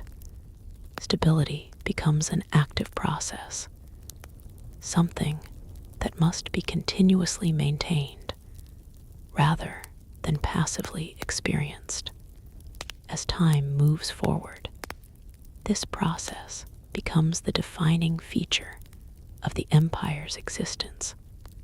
It is no longer characterized by seamless integration alone. It is characterized by the ability to manage variation, to balance competing needs, to sustain cohesion within diversity. This ability is impressive. It reflects the depth of the system, the strength of its foundations, the adaptability of its structure. Yet it also comes with limits, because managing complexity requires resources, time, attention, energy, and those resources, while abundant, are not infinite. As evening settles once more across the vast expanse, the familiar patterns of movement and connection continue. Roads carry travelers, messages pass between regions, and life unfolds within a system that still holds together. The empire remains, not unchanged, but enduring. Its quiet power persists, though it is now accompanied by a visible effort to maintain it. And within that effort lies the next phase of its story, a phase where the balance between stability and complexity will determine not just how the empire functions, but how long it can continue to sustain the intricate network that has allowed it to quietly shape the world for so long. The strain does not break the system, but it begins to define its limits. What was once expansive in its reach now turns inward, focusing on preserving coherence rather than extending influence.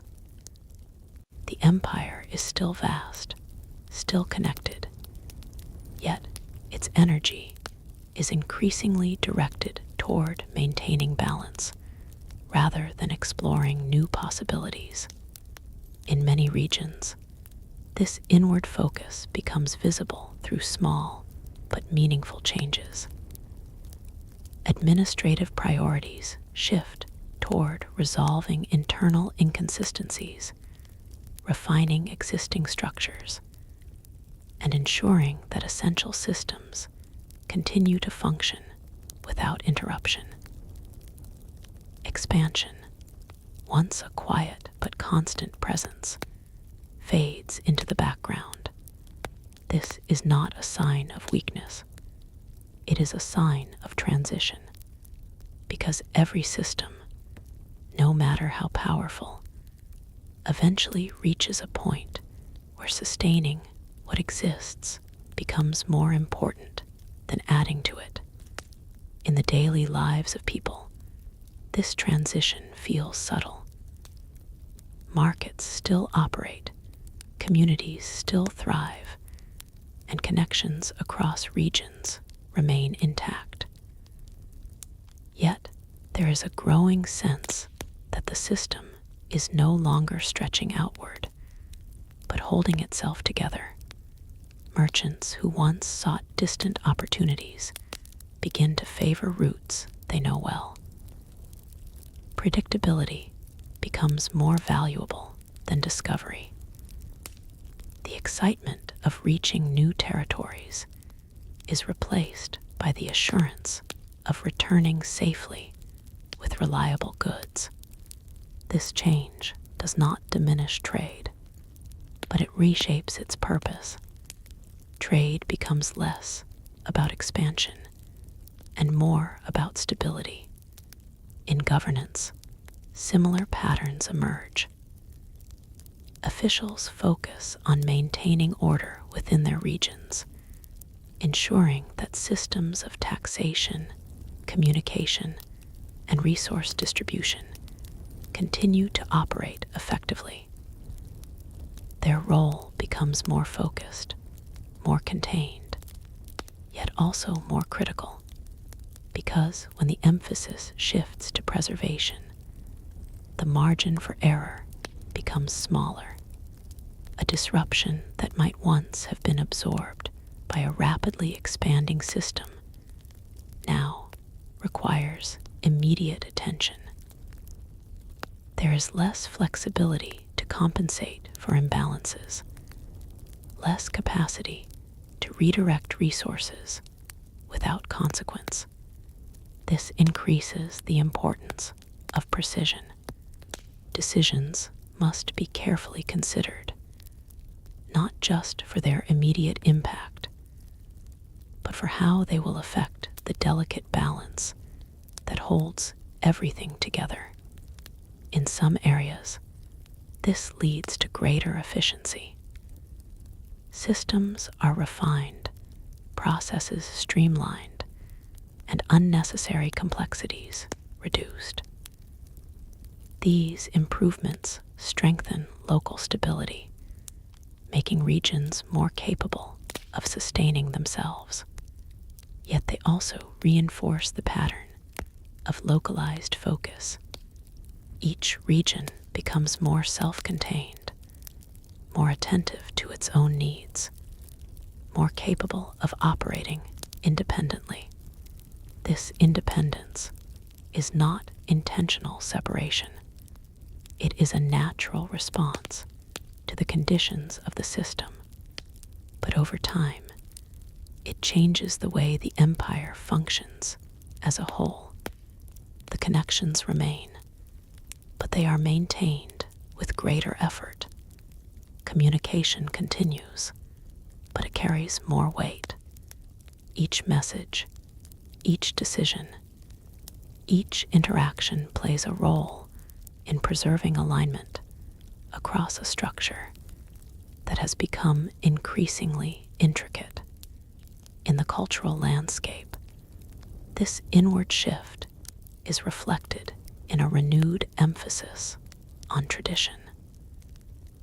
Communities turn to familiar practices, reinforcing the identities that provide continuity in a changing environment.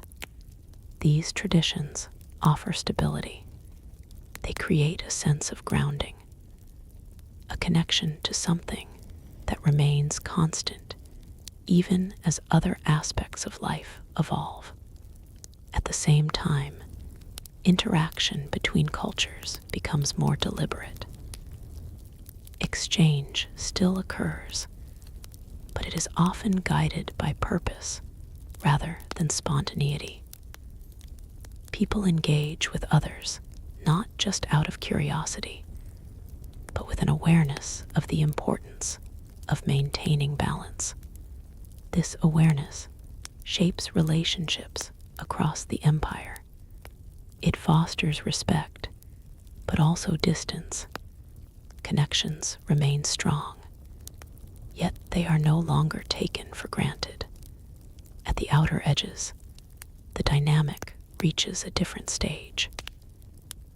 Regions that have developed strong local systems continue to rely on them, using the broader network when it provides clear advantages, but not depending on it as heavily as before. Their participation in the empire becomes more selective. They contribute, they engage, they remain connected, but they do so on terms that reflect their growing autonomy. This does not dissolve the empire, but it transforms its nature. It becomes less of a single, unified structure and more of a network of interconnected systems, each with its own strengths, its own priorities, its own way of maintaining stability. At the center, this transformation is both understood and challenging.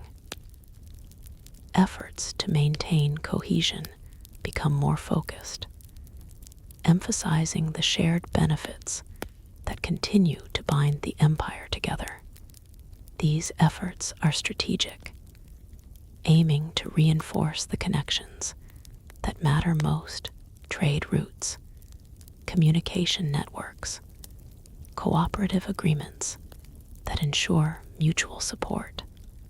They succeed in many ways. The empire does not fragment.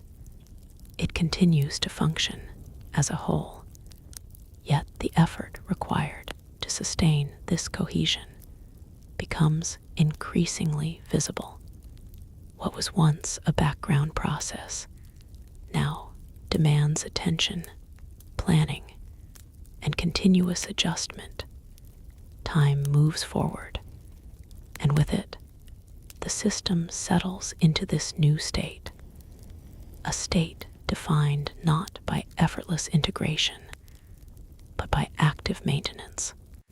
This state is stable, but it is also delicate, because stability achieved through constant effort depends on the ability to sustain that effort over time. And sustaining effort requires resources, both tangible and intangible. It requires organization, coordination, trust, and the willingness of each part of the system to remain connected to the whole. As long as these elements remain in balance, the empire endures. Its quiet influence continues, shaping the world not through dramatic displays of power, but through the persistence of its connections. Yet beneath this persistence lies a question that becomes increasingly difficult to ignore. How long can such a balance be maintained? How long can a system rely on continuous effort to sustain what once required none? The answer does not come immediately. It unfolds gradually, shaped by the accumulation of countless small moments, decisions made, adjustments applied, connections maintained or strained. As night falls once more across the vast network, the familiar movement continues.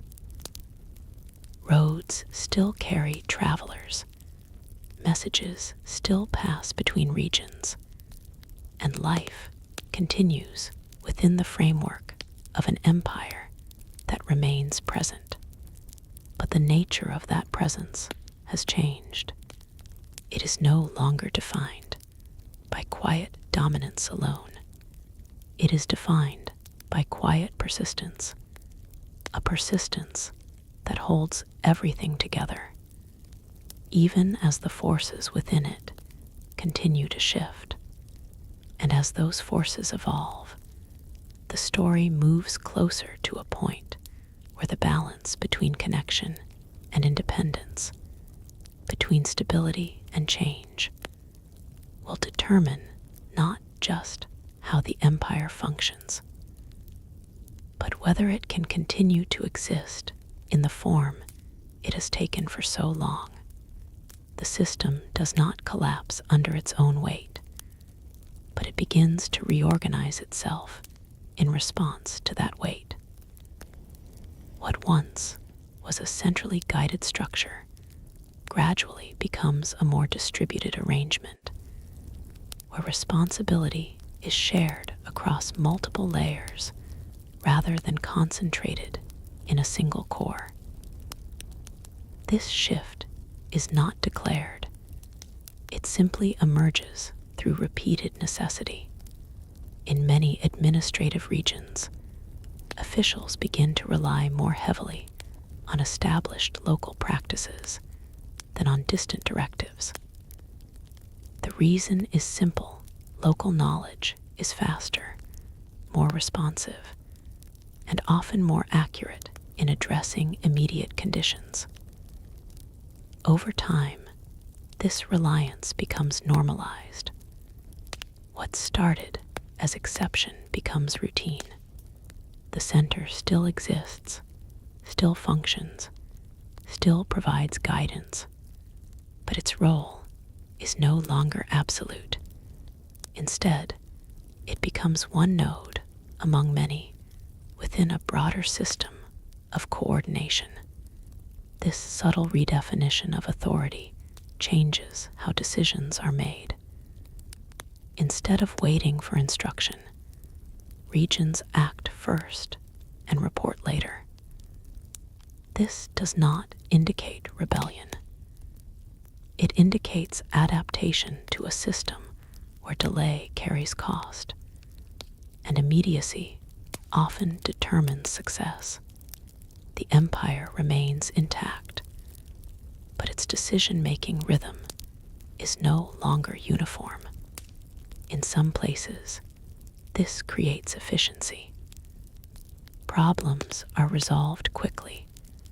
Resources are allocated without unnecessary delay, and local systems operate with a level of responsiveness that was not previously possible. These regions become models of functionality, demonstrating how autonomy can strengthen performance. In others, the shift introduces friction. Without strong alignment to centralized expectations, inconsistencies emerge. Standards vary. Procedures diverge. What works well in one area may not align with another. This divergence does not break the system, but it complicates it, and complexity, once embedded deeply enough, becomes self-sustaining.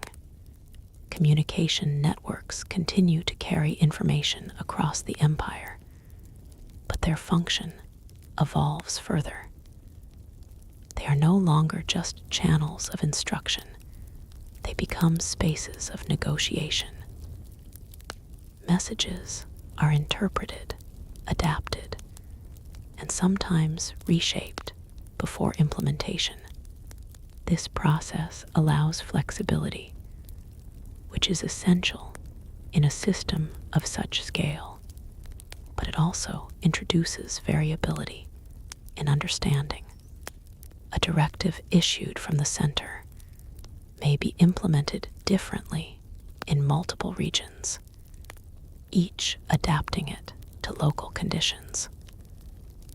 Over time, the original intention can become diluted or transformed. This does not necessarily reduce effectiveness. In fact, in many cases, it increases practicality, but it changes the nature of unity. Unity is no longer about identical action. It becomes about aligned purpose, expressed through different methods. In economic terms, the empire continues to function as a vast, interconnected system, but its internal structure becomes increasingly modular. Regional economies develop stronger internal networks, reducing dependence on long-distance coordination for everyday needs. Trade across regions still exists, still plays a crucial role, but it becomes more strategic.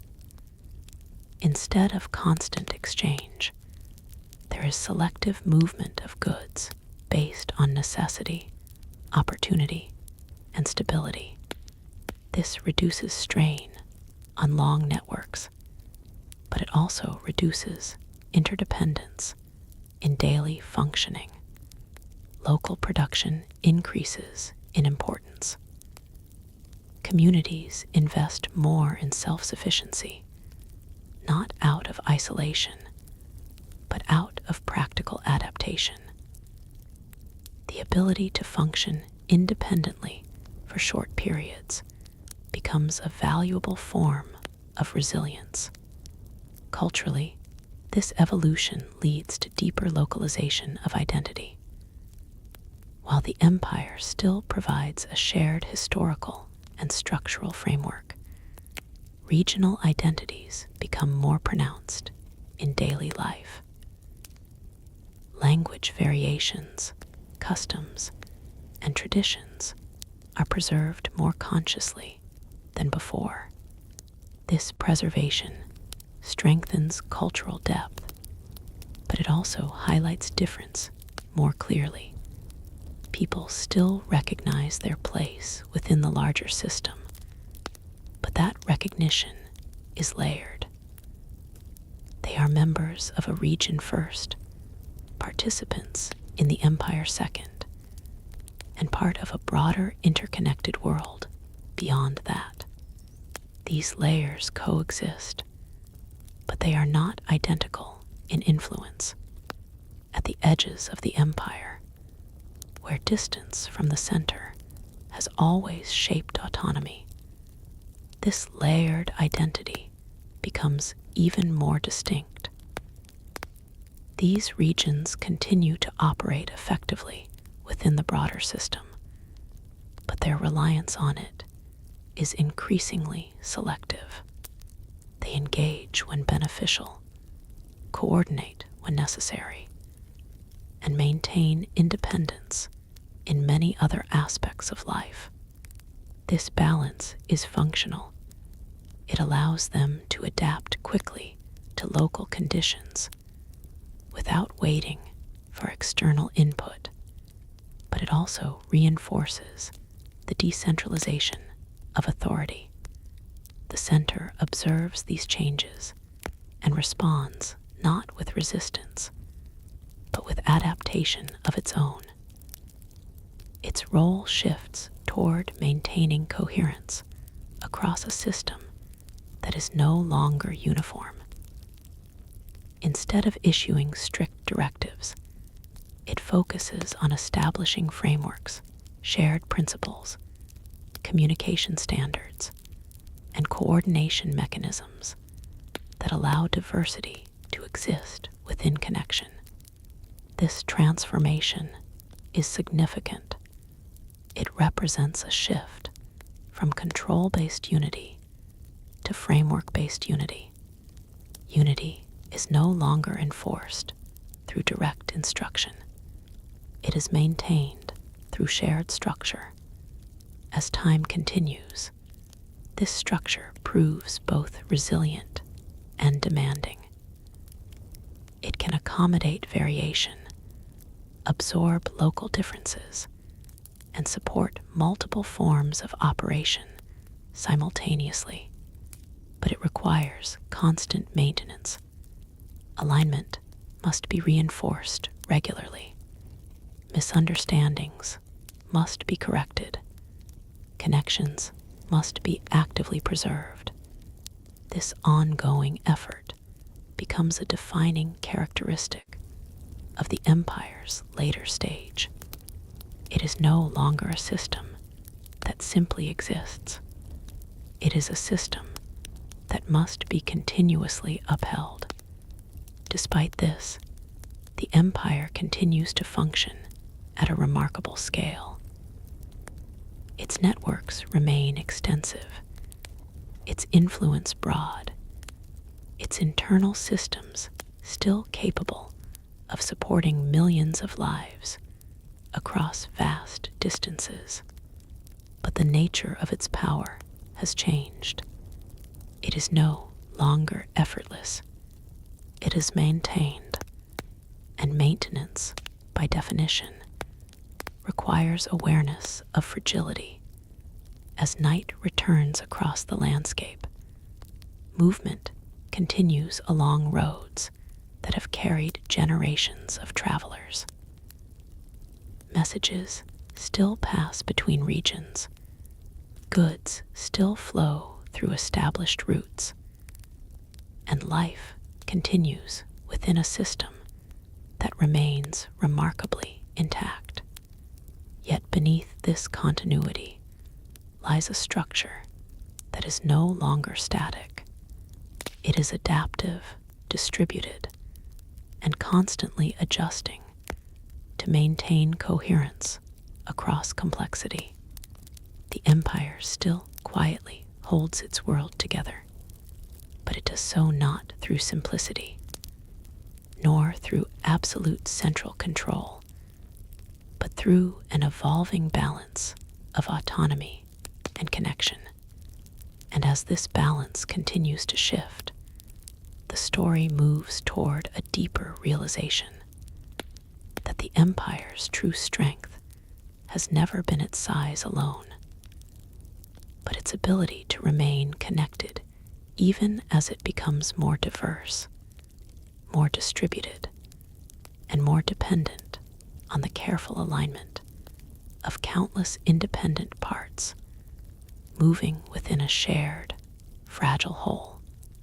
The alignment that once felt natural now resembles a carefully maintained arrangement of moving parts, each requiring attention at different intervals. The empire continues to function, but its functioning is no longer automatic. It is sustained through continuous adjustment, where every region plays a role in keeping the broader structure coherent. In administrative practice, this leads to a new mindset.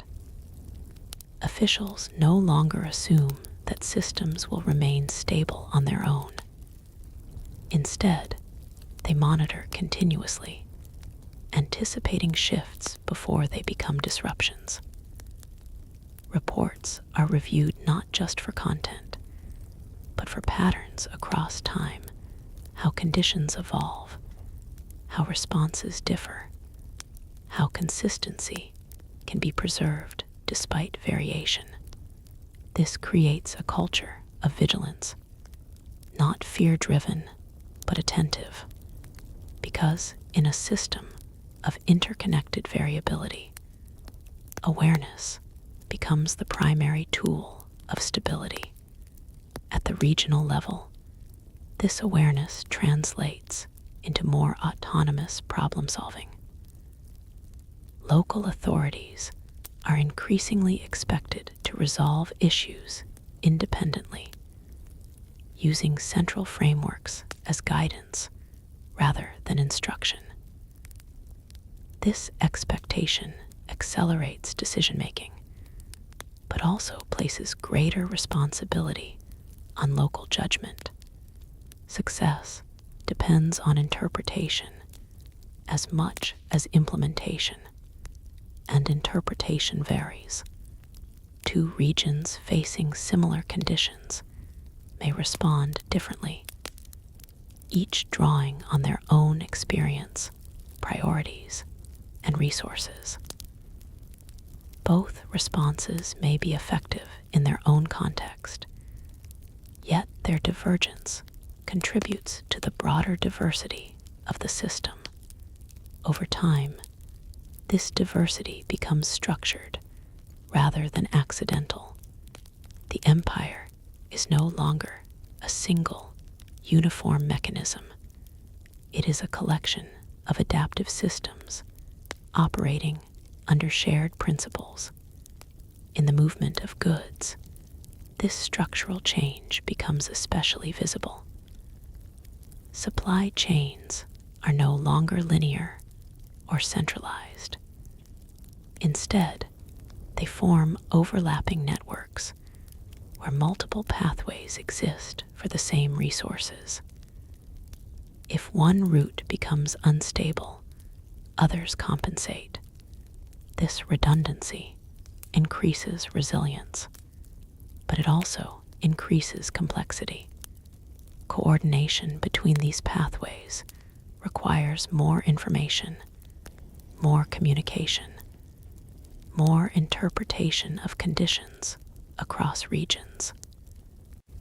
Logistics becomes a discipline of balancing efficiency with reliability, speed with stability. In many cases, efficiency is no longer the sole priority. Continuity takes precedence. This shift affects economic behavior at every level. Producers plan more cautiously, anticipating variability in demand and supply. Traders diversify their routes and partnerships. Consumers adjust expectations, becoming more flexible in their consumption patterns. The economy remains active, but it is shaped increasingly by caution rather than expansion. Culturally, the empire continues to evolve within this framework of distributed stability. Regional identities strengthen further, not as isolated developments, but as expressions of localized adaptation. Each culture refines its own balance between tradition and change, stability and innovation. These cultural systems are not separate from the empire.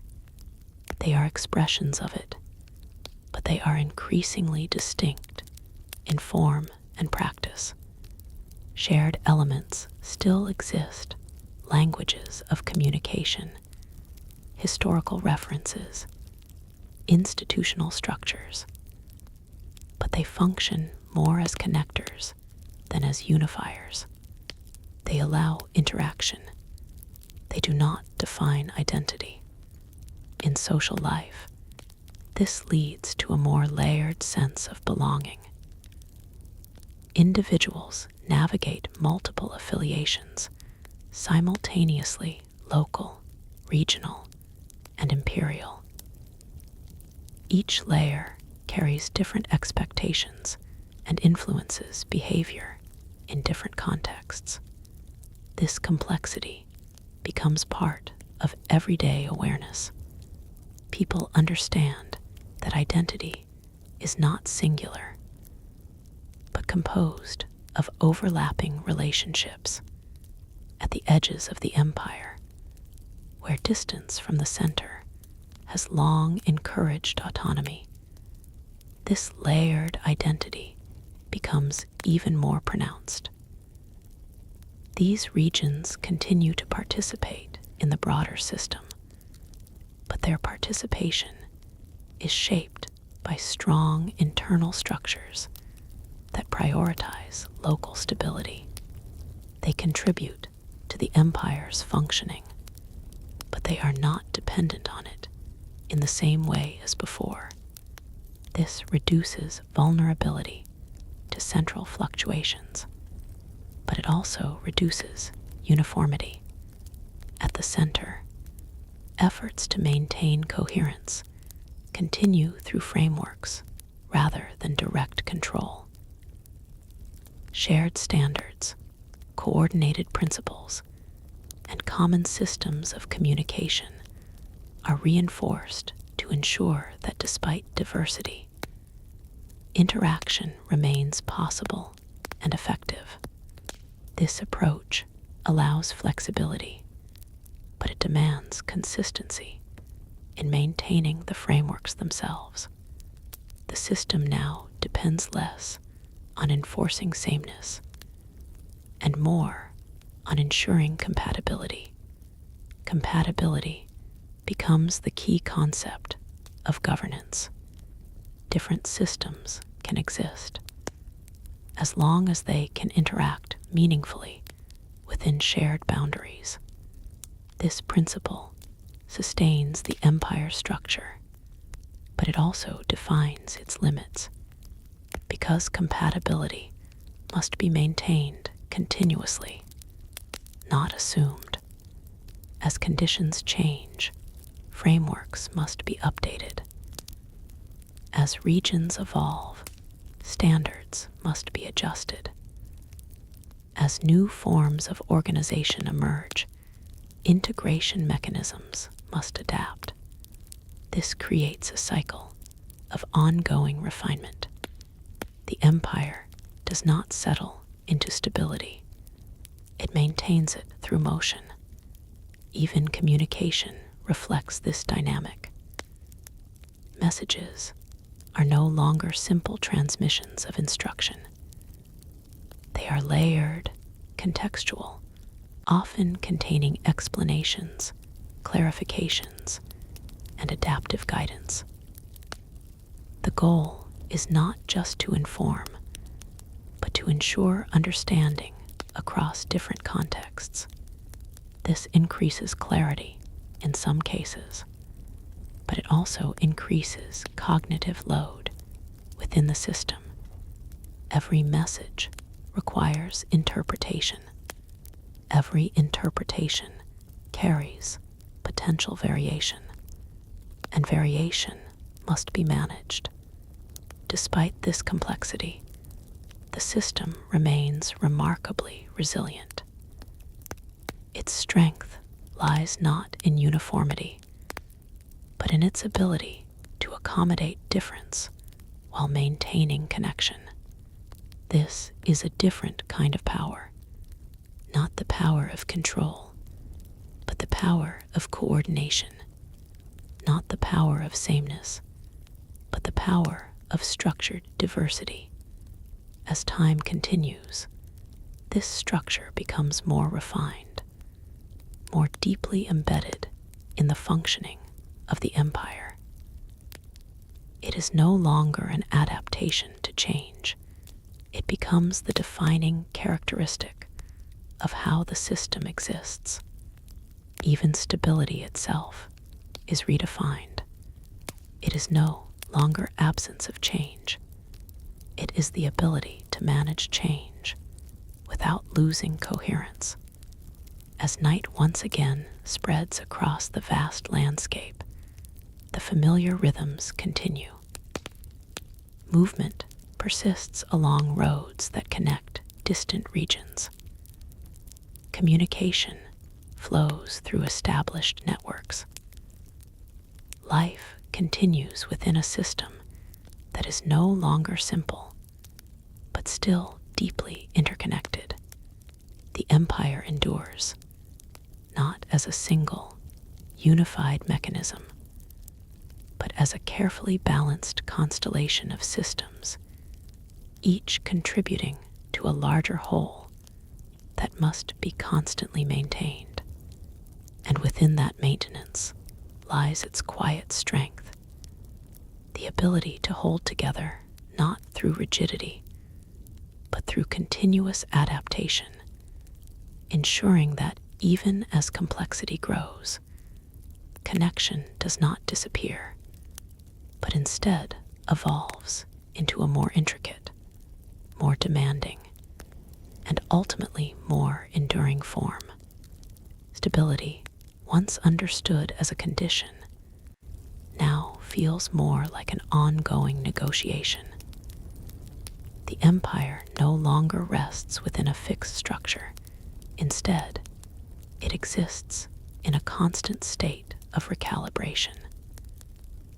Every region, every institution, every network participates in maintaining this balance, whether consciously or through routine action. In administrative centers, this reality becomes increasingly clear. Officials no longer speak in terms of final solutions. Instead, they speak of adjustments, of refinements, of ongoing alignment. Policies are no longer designed to establish permanent order, but to guide evolving systems toward temporary coherence. This shift changes the very language of governance. Nothing is considered complete. Everything is considered subject to revision, and revision becomes normal. At the regional level, this mindset translates into a more adaptive form of leadership. Local authorities understand that conditions will continue to change, sometimes gradually, sometimes unexpectedly. Their responsibility is not to eliminate change, but to respond to it effectively. This creates a culture of responsiveness. Decisions are made with the understanding that they may need to be modified later. Systems are built with flexibility in mind. Even long-standing practices are open to adjustment if circumstances require it. This approach enhances resilience, but it also removes the comfort of permanence. Nothing is fully settled. Everything remains in motion. In economic life, this ongoing motion becomes a defining feature. Markets no longer rely solely on predictable cycles. Instead, they incorporate multiple layers of variability, regional differences, shifting supply routes, fluctuating demand patterns. To navigate this, participants in the economy develop more sophisticated strategies. They diversify not only goods, but also relationships. They build networks that can adapt to disruption, ensuring that no single point of failure can collapse the entire system. This creates a more distributed form of security. Security no longer comes from stability alone. It comes from adaptability. Yet adaptability requires constant attention, and attention, sustained across vast networks, becomes a resource in itself. In communication systems, this complexity is even more apparent. Messages now carry multiple layers of meaning, direct instructions, contextual guidance, interpretive notes. They are designed not only to inform, but to align understanding across different environments. This layered communication improves coordination, but it also increases the cognitive demands placed on every part of the system. Each message must be interpreted carefully. Each interpretation must be aligned with local conditions. Each local application must still remain compatible with broader frameworks. The system functions, but it functions through continuous effort. Culturally, this evolving structure shapes how identity is understood. People no longer define themselves solely through singular affiliations. Instead, identity becomes multidimensional, shaped by overlapping layers of belonging. A person may identify with a local community, a regional tradition, and an imperial framework simultaneously. Each layer influences behavior in different contexts, and each remains relevant depending on the situation. This layered identity does not create conflict by itself, but it requires navigation. People learn to shift between contexts smoothly, recognizing when local norms take precedence and when broader coordination is necessary. This adaptability becomes a social skill, and like all skills developed within a complex system, it becomes essential for participation at the edges of the empire, where independence has always been more pronounced. This layered identity takes on a distinct form. Local systems, they are highly developed, capable of functioning with minimal external input. Yet they remain connected to the larger structure, drawing on it when beneficial and contributing to it when necessary.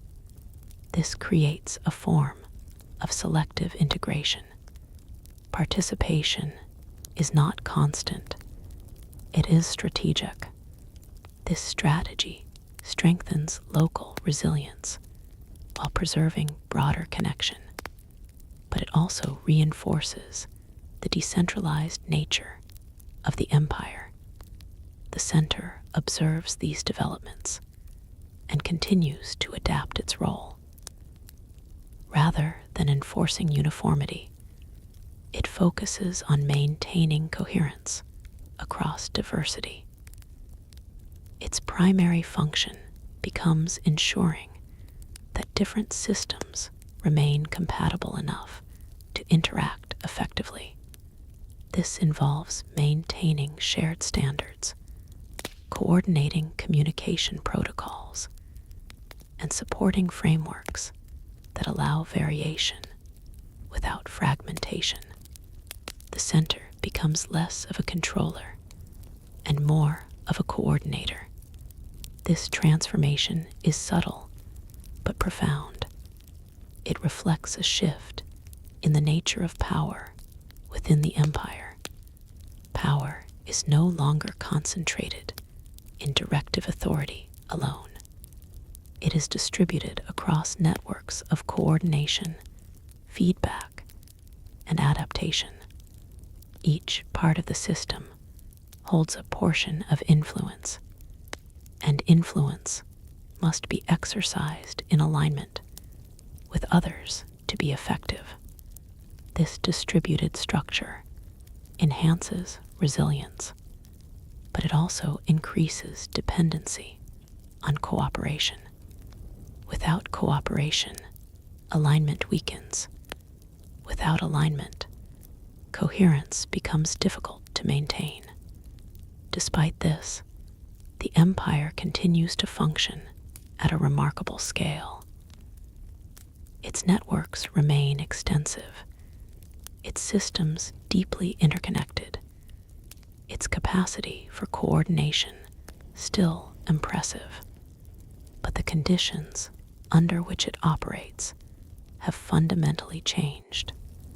It is no longer a system that expands effortlessly. It is a system that sustains itself through continuous adjustment. As time progresses, this adjustment becomes more refined. Patterns emerge within complexity, allowing for better anticipation of change. Experience accumulates, not in a linear way, but across multiple interacting systems. Learning becomes distributed. Knowledge is not stored in one place, but embedded throughout the network. This allows the empire to respond to challenges with increasing sophistication, but it also means that no single point contains the full understanding of the system. Understanding itself becomes collective. As evening settles again across the vast landscape, the familiar movement continues. Roads remain active, communication lines remain open, and daily life proceeds within the structure of a system that is constantly adjusting itself. The empire still holds together, not through static control, but through dynamic coordination, not through uniformity, but through structured diversity, not through permanence, but through continuous adaptation. And within this state lies a quiet truth that defines its existence more than any declaration ever could. The empire endures not because it has stopped changing, but because it has learned to exist as change itself, organized, connected, and carefully balanced across the vast complexity of its world. The realization that change is no longer an external force, but an internal condition settles slowly across the system. It is not announced, not formally recognized, in any single decree. Instead, it emerges through accumulated experience, through the repeated observation that every part of the empire is now involved in shaping its own stability. In the administrative sphere, this understanding transforms priorities once again. Instead of reacting to disruptions after they occur, attention shifts toward identifying patterns that indicate where adjustment may be needed in the future. The focus is no longer on correction alone, but on anticipation. This requires a deeper form of observation, not just tracking what is happening, but understanding why it is happening and how it might evolve. As a result, decision-making becomes increasingly analytical. Officials spend more time examining relationships between regions, comparing cycles of activity, studying variations in response to similar conditions. They begin to see the empire less as a collection of territories and more as an interconnected system of behaviors. This perspective brings clarity, but it also reveals complexity in greater depth, because once relationships are understood as dynamic rather than fixed, every connection becomes subject to change. In the provinces, this shift in understanding translates into more proactive governance. Local authorities begin to prepare for multiple scenarios rather than single outcomes. Resources are allocated with flexibility in mind. Systems are designed to adjust without requiring external approval. This increases autonomy further, but it also increases responsibility. Each region becomes more accountable for its own stability, and stability, in this context, is no longer guaranteed by the broader system. It must be actively produced. In economic networks, this leads to a more layered form of planning. Trade routes are no longer viewed as permanent structures, but as adaptable pathways that may shift depending on conditions. Merchants and coordinators learn to operate within this fluid environment, maintaining multiple options rather than relying on fixed arrangements. Redundancy becomes a strength. Flexibility becomes essential. The movement of goods continues, but it now follows patterns that are less predictable and more responsive to immediate circumstances.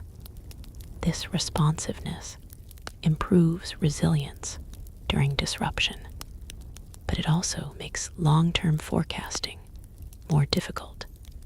Cultural systems continue to adapt alongside these structural changes.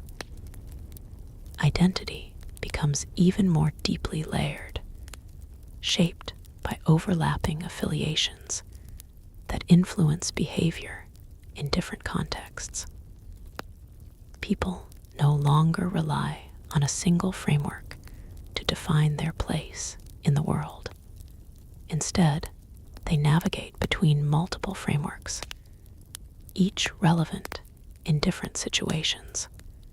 This requires awareness and adaptability, but it also creates a richer sense of belonging, where identity is not fixed but evolving. Traditions continue to play an important role in this environment. They provide continuity, anchoring communities within a shifting landscape.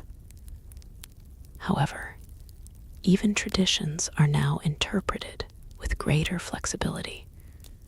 allowing them to remain meaningful while adapting to local conditions. This balance between continuity and adaptation becomes a defining feature of cultural life. At the edges of the empire, where autonomy has grown most significantly, this balance is especially pronounced. These regions function almost like semi-independent systems within the larger structure.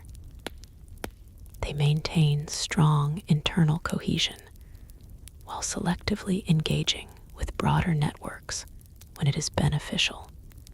Their relationship with the empire is no longer defined by dependence, but by interaction. This interaction is based on shared advantage rather than obligation, and shared advantage requires constant maintenance, because if benefits become unclear, connection weakens. At the center, this reality is fully understood.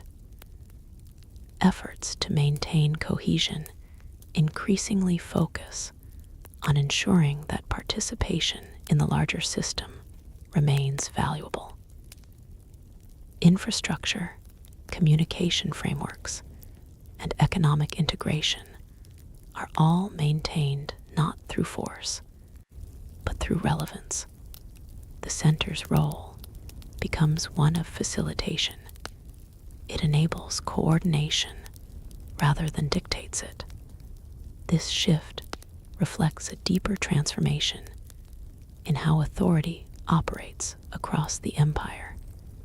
Authority is no longer centralized in a single direction. It is distributed across multiple points of influence, each dependent on the others for effectiveness. This creates a network of mutual dependence.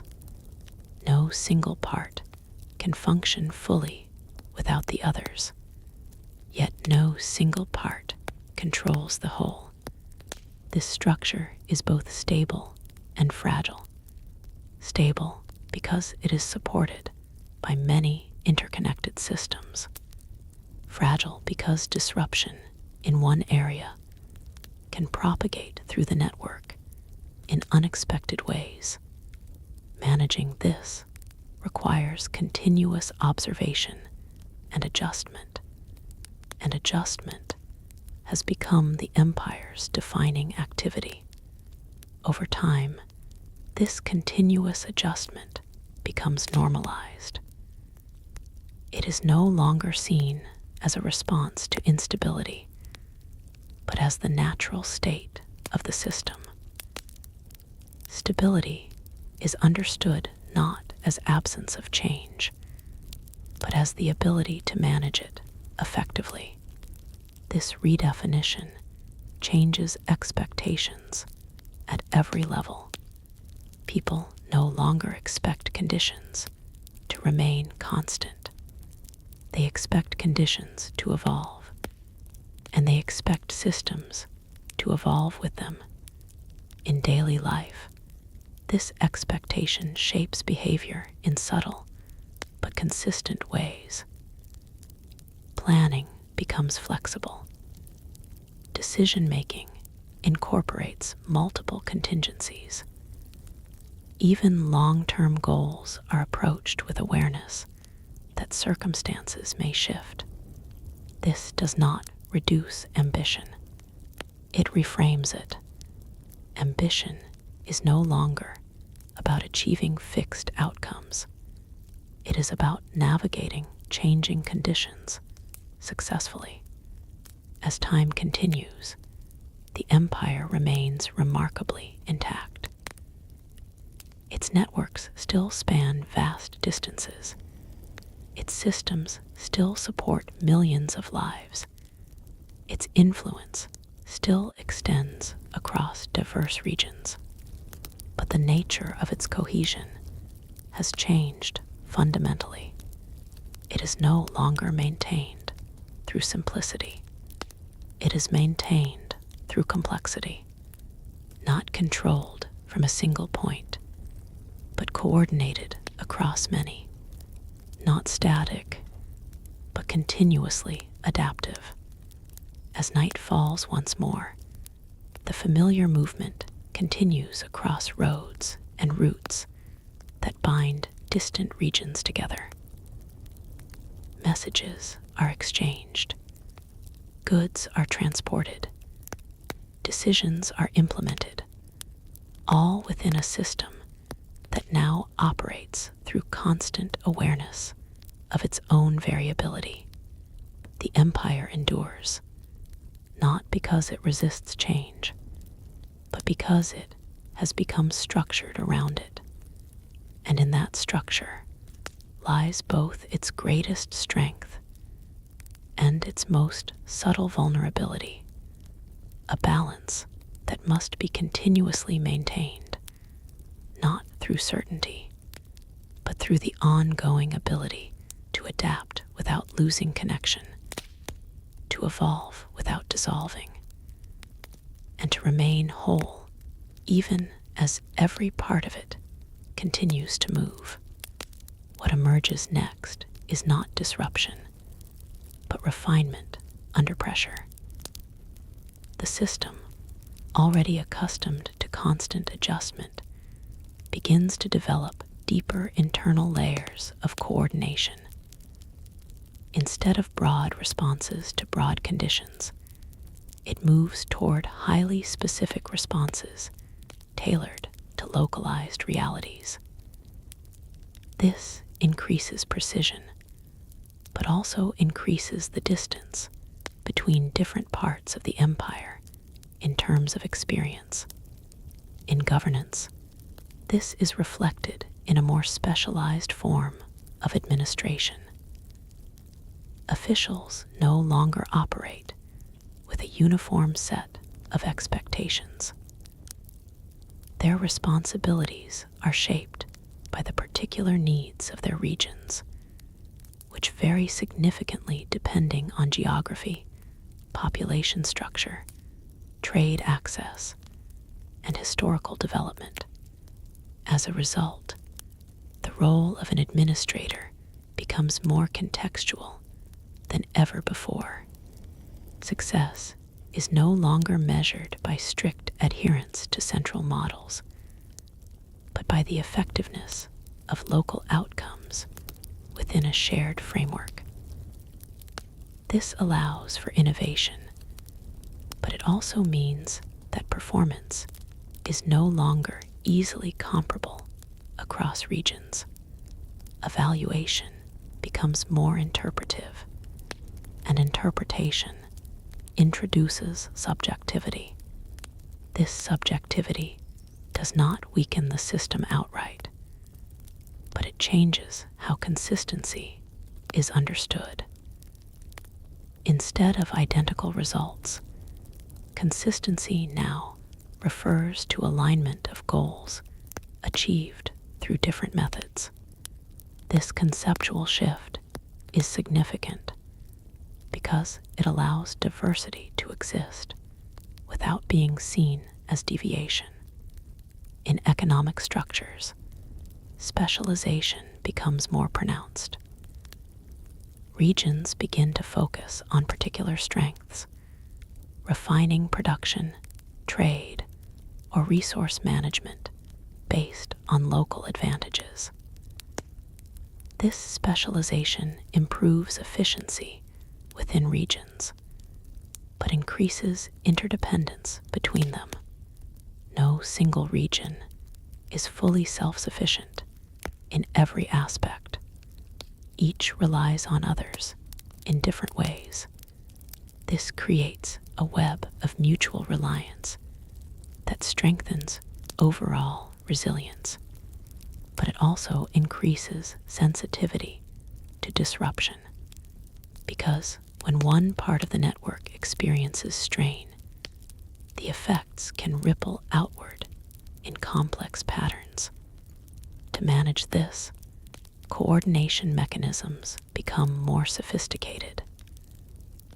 Information sharing improves.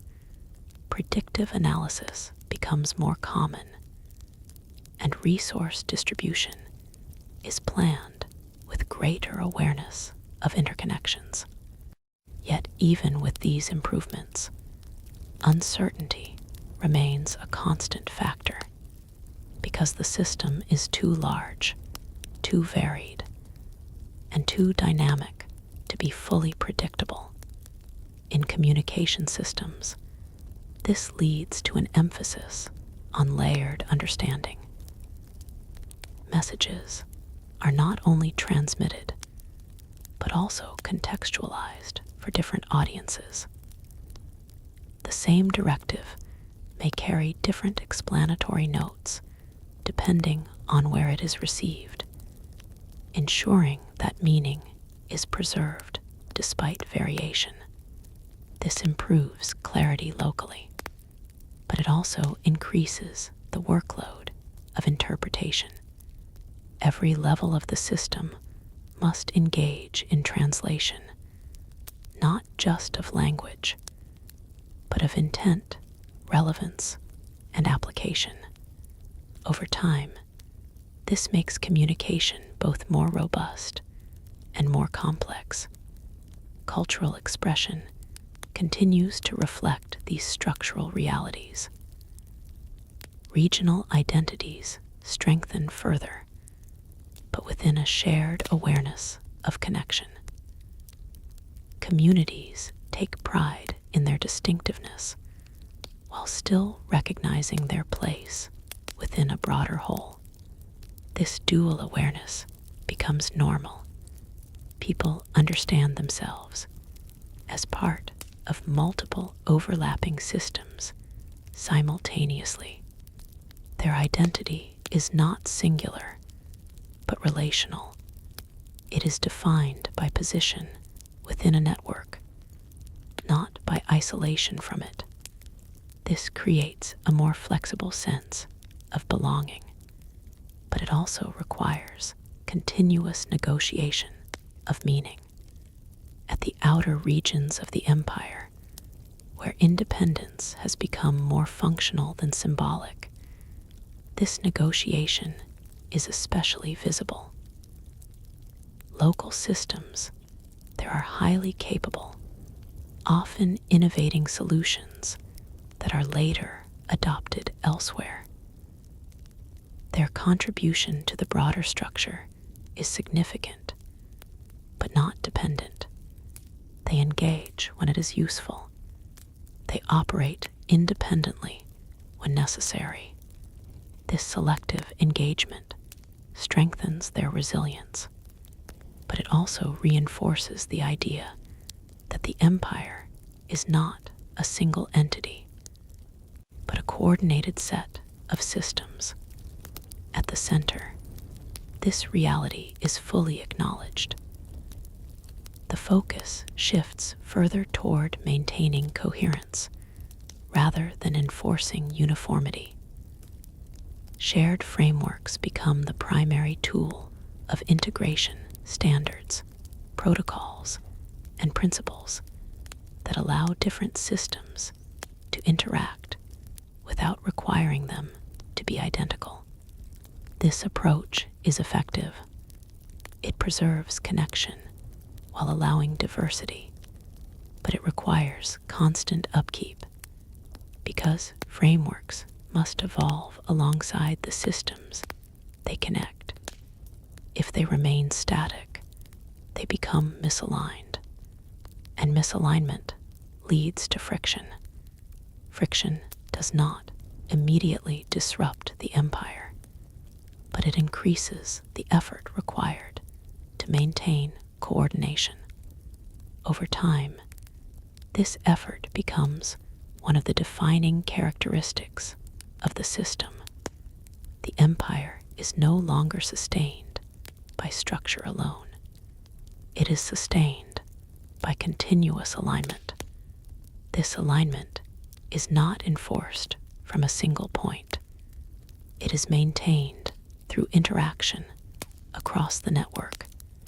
Each region contributes to the stability of the whole, even as it pursues its own adaptation. This distributed stability is powerful. It allows the empire to absorb variation without collapsing, but it is also delicate because it depends on ongoing cooperation. As long as cooperation persists, the system holds. As long as alignment is maintained, coherence continues. As time advances, this balance becomes more refined, but also more demanding. The system becomes increasingly skilled at managing complexity, but the cost of that management grows steadily. More information must be processed. More coordination must occur. More adjustments must be made continuously. This creates a condition where stability is no longer a resting state. It is an active process, one that never fully ends. As night settles again over the vast expanse of interconnected regions, movement continues across roads, waterways, and communication channels. The empire still functions, still connects, still supports life across immense distances, but the way it functions has fundamentally changed. It no longer operates through simplicity. It operates through structured complexity. And within that structure lies its enduring nature, not in permanence, but in its ability to remain connected while constantly changing, to maintain coherence not by resisting variation, but by organizing it into a system that can continue to exist only because it is always in motion. Motion itself becomes the defining condition of the system. Nothing remains in a fixed state for long, not policies, not trade patterns, not even the assumptions that once guided decision-making. The empire continues to exist, but its existence is now inseparable from continuous adjustment. In administrative practice, this creates a deeper reliance on feedback loops.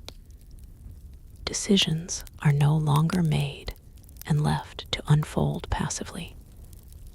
Instead, their outcomes are constantly monitored, evaluated, and refined. If a policy produces unexpected effects, it is not simply corrected, it is reinterpreted, adjusted, and reinserted into the system in a modified form. This iterative approach increases responsiveness, but it also means that governance is never fully complete. Every action becomes part of an ongoing cycle, rather than a final resolution. Officials begin to operate with an awareness that their work is part of something perpetually unfinished.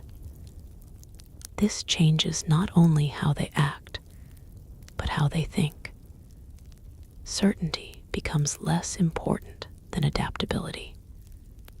Precision becomes less about fixed accuracy and more about contextual effectiveness. In regional systems, this mindset becomes embedded in daily operations. Local administrations develop internal mechanisms for rapid adjustment, allowing them to respond to changing conditions without waiting for external confirmation. This autonomy increases efficiency in many cases, but it also deepens variation across the empire because each region develops its own rhythm of adjustment, shaped by its environment, its resources, and its internal priorities. These rhythms are not synchronized. They are coordinated, and coordination requires continuous effort. In economic networks, this constant motion produces a more fluid structure. Supply chains no longer follow rigid paths. Instead, they adapt dynamically to conditions on the ground. If one route becomes inefficient, alternatives are activated. If demand shifts in one region, resources are redirected from another. This flexibility strengthens resilience, but it also reduces predictability. Long-term planning becomes more complex, requiring constant updates and recalibration. Economic actors learn to operate within uncertainty, treating it not as a disruption, but as a baseline condition. This shift changes behavior at every level. Producers adjust output more frequently. Traders diversify their strategies. Consumers develop habits that prioritize adaptability over consistency. The economy does not stabilize in a traditional sense. It stabilizes through motion.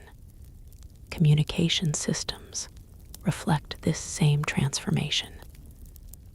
Information flows continuously, but its interpretation is always context dependent. Messages are no longer fixed instructions. They are adaptable frameworks that must be understood relative to local conditions. This creates a layered communication environment. At one level, there is the core message. At another, there is its regional interpretation. And at another, there is its practical implementation. Each layer is necessary for the system to function effectively, but each layer also introduces potential variation. To manage this, communication becomes more structured without becoming rigid. Standardized formats are used to preserve clarity, while flexible interpretations allow adaptation.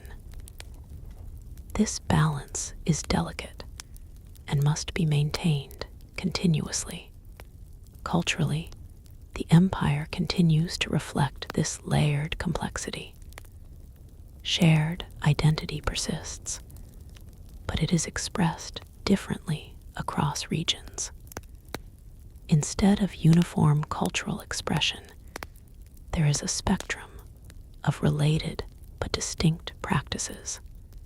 This diversity is no longer seen as deviation. It is understood as adaptation.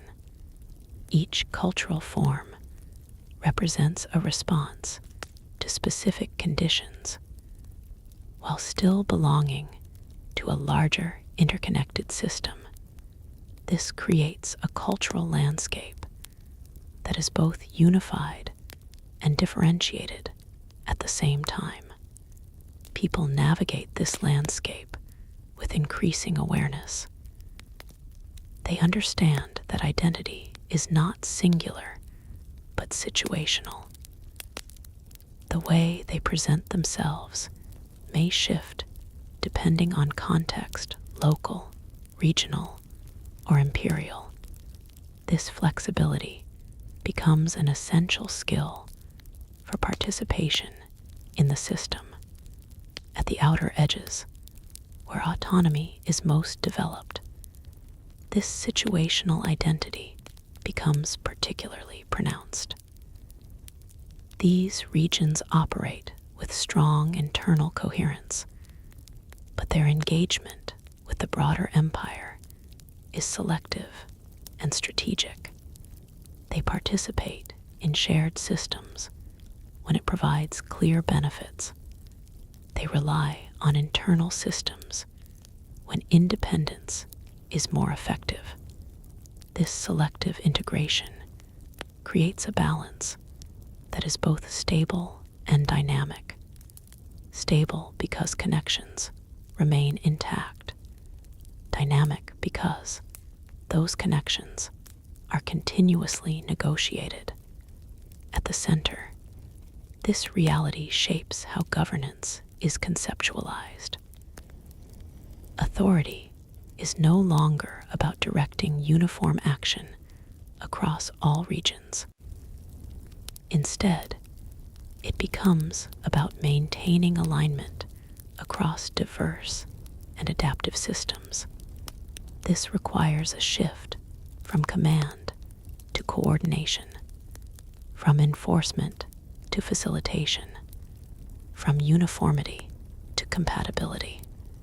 Compatibility becomes the key principle underlying the entire structure. Different systems do not need to be identical. They need to be able to function together. Maintaining compatibility requires shared frameworks, but those frameworks must remain flexible enough to accommodate change. As a result, the center focuses increasingly on maintaining these frameworks rather than dictating specific outcomes. This role is less visible than traditional authority, but more complex because it requires continuous adjustment to ensure that evolving systems remain connected. Over time, this creates a form of governance that is distributed in practice, even if it remains conceptually unified. No single point controls the system entirely, but many points contribute to its coherence. This distributed governance is powerful. It allows the empire to absorb variation without losing connection, but it is also demanding because coherence must be actively maintained across all levels. As time progresses, the accumulation of adjustments, adaptations, and reinterpretations becomes the normal state of the system. Stability is no longer something that exists independently of action. It is the result of continuous interaction. Every region, every institution, every individual interaction contributes to this ongoing process. Nothing is isolated. Everything is connected through layers of coordination. As evening settles once more over the vast expanse, the familiar patterns continue. Movement flows across roads and routes. Communication travels through layered networks. Decisions are made, adjusted, and implemented in real time. The empire remains intact, but its integrity is no longer static. It is continuously produced through interaction, and within this production lies the essence of its endurance, not in resistance to change, but in the ability to organize change into a structured, interconnected system that can persist only because it never stops adapting. What follows is not escalation, but saturation. The system has adapted so many times, in so many ways, that adaptation itself becomes routine rather than response.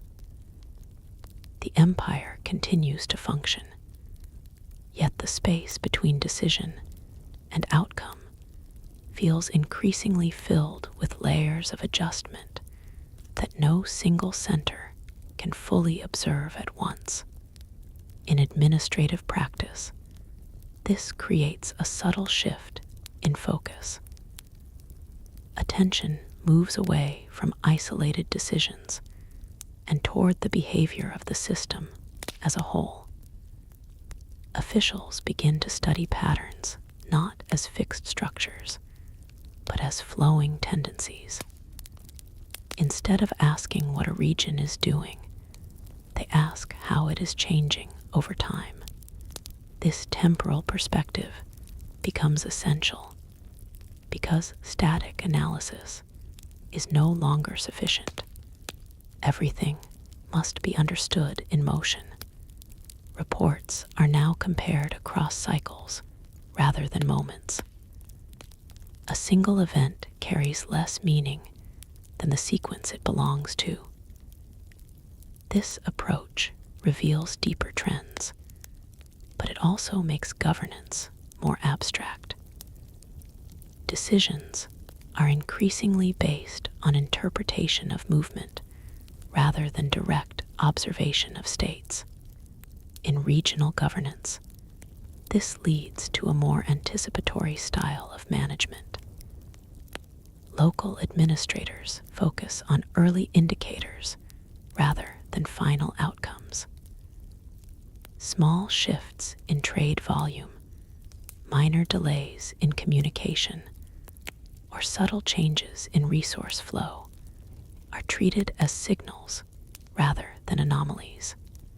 This increases sensitivity, but sensitivity requires constant attention, and constant attention reshapes how authority is exercised. Instead of issuing directives that assume stable conditions, governance now operates through adaptive guidance. Instructions are designed to be interpreted within context, allowing regions to apply them in ways that match their evolving circumstances.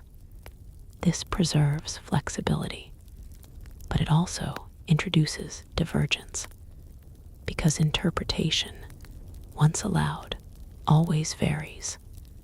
In economic systems, this variability becomes part of the structure itself. Markets no longer depend on predictable cycles. Instead, they operate within ranges of expectation, adjusting continuously to shifts in supply, demand, and regional conditions. This makes the system more resilient to sudden change, but it reduces long-term certainty. Actors within the economy increasingly rely on redundancy.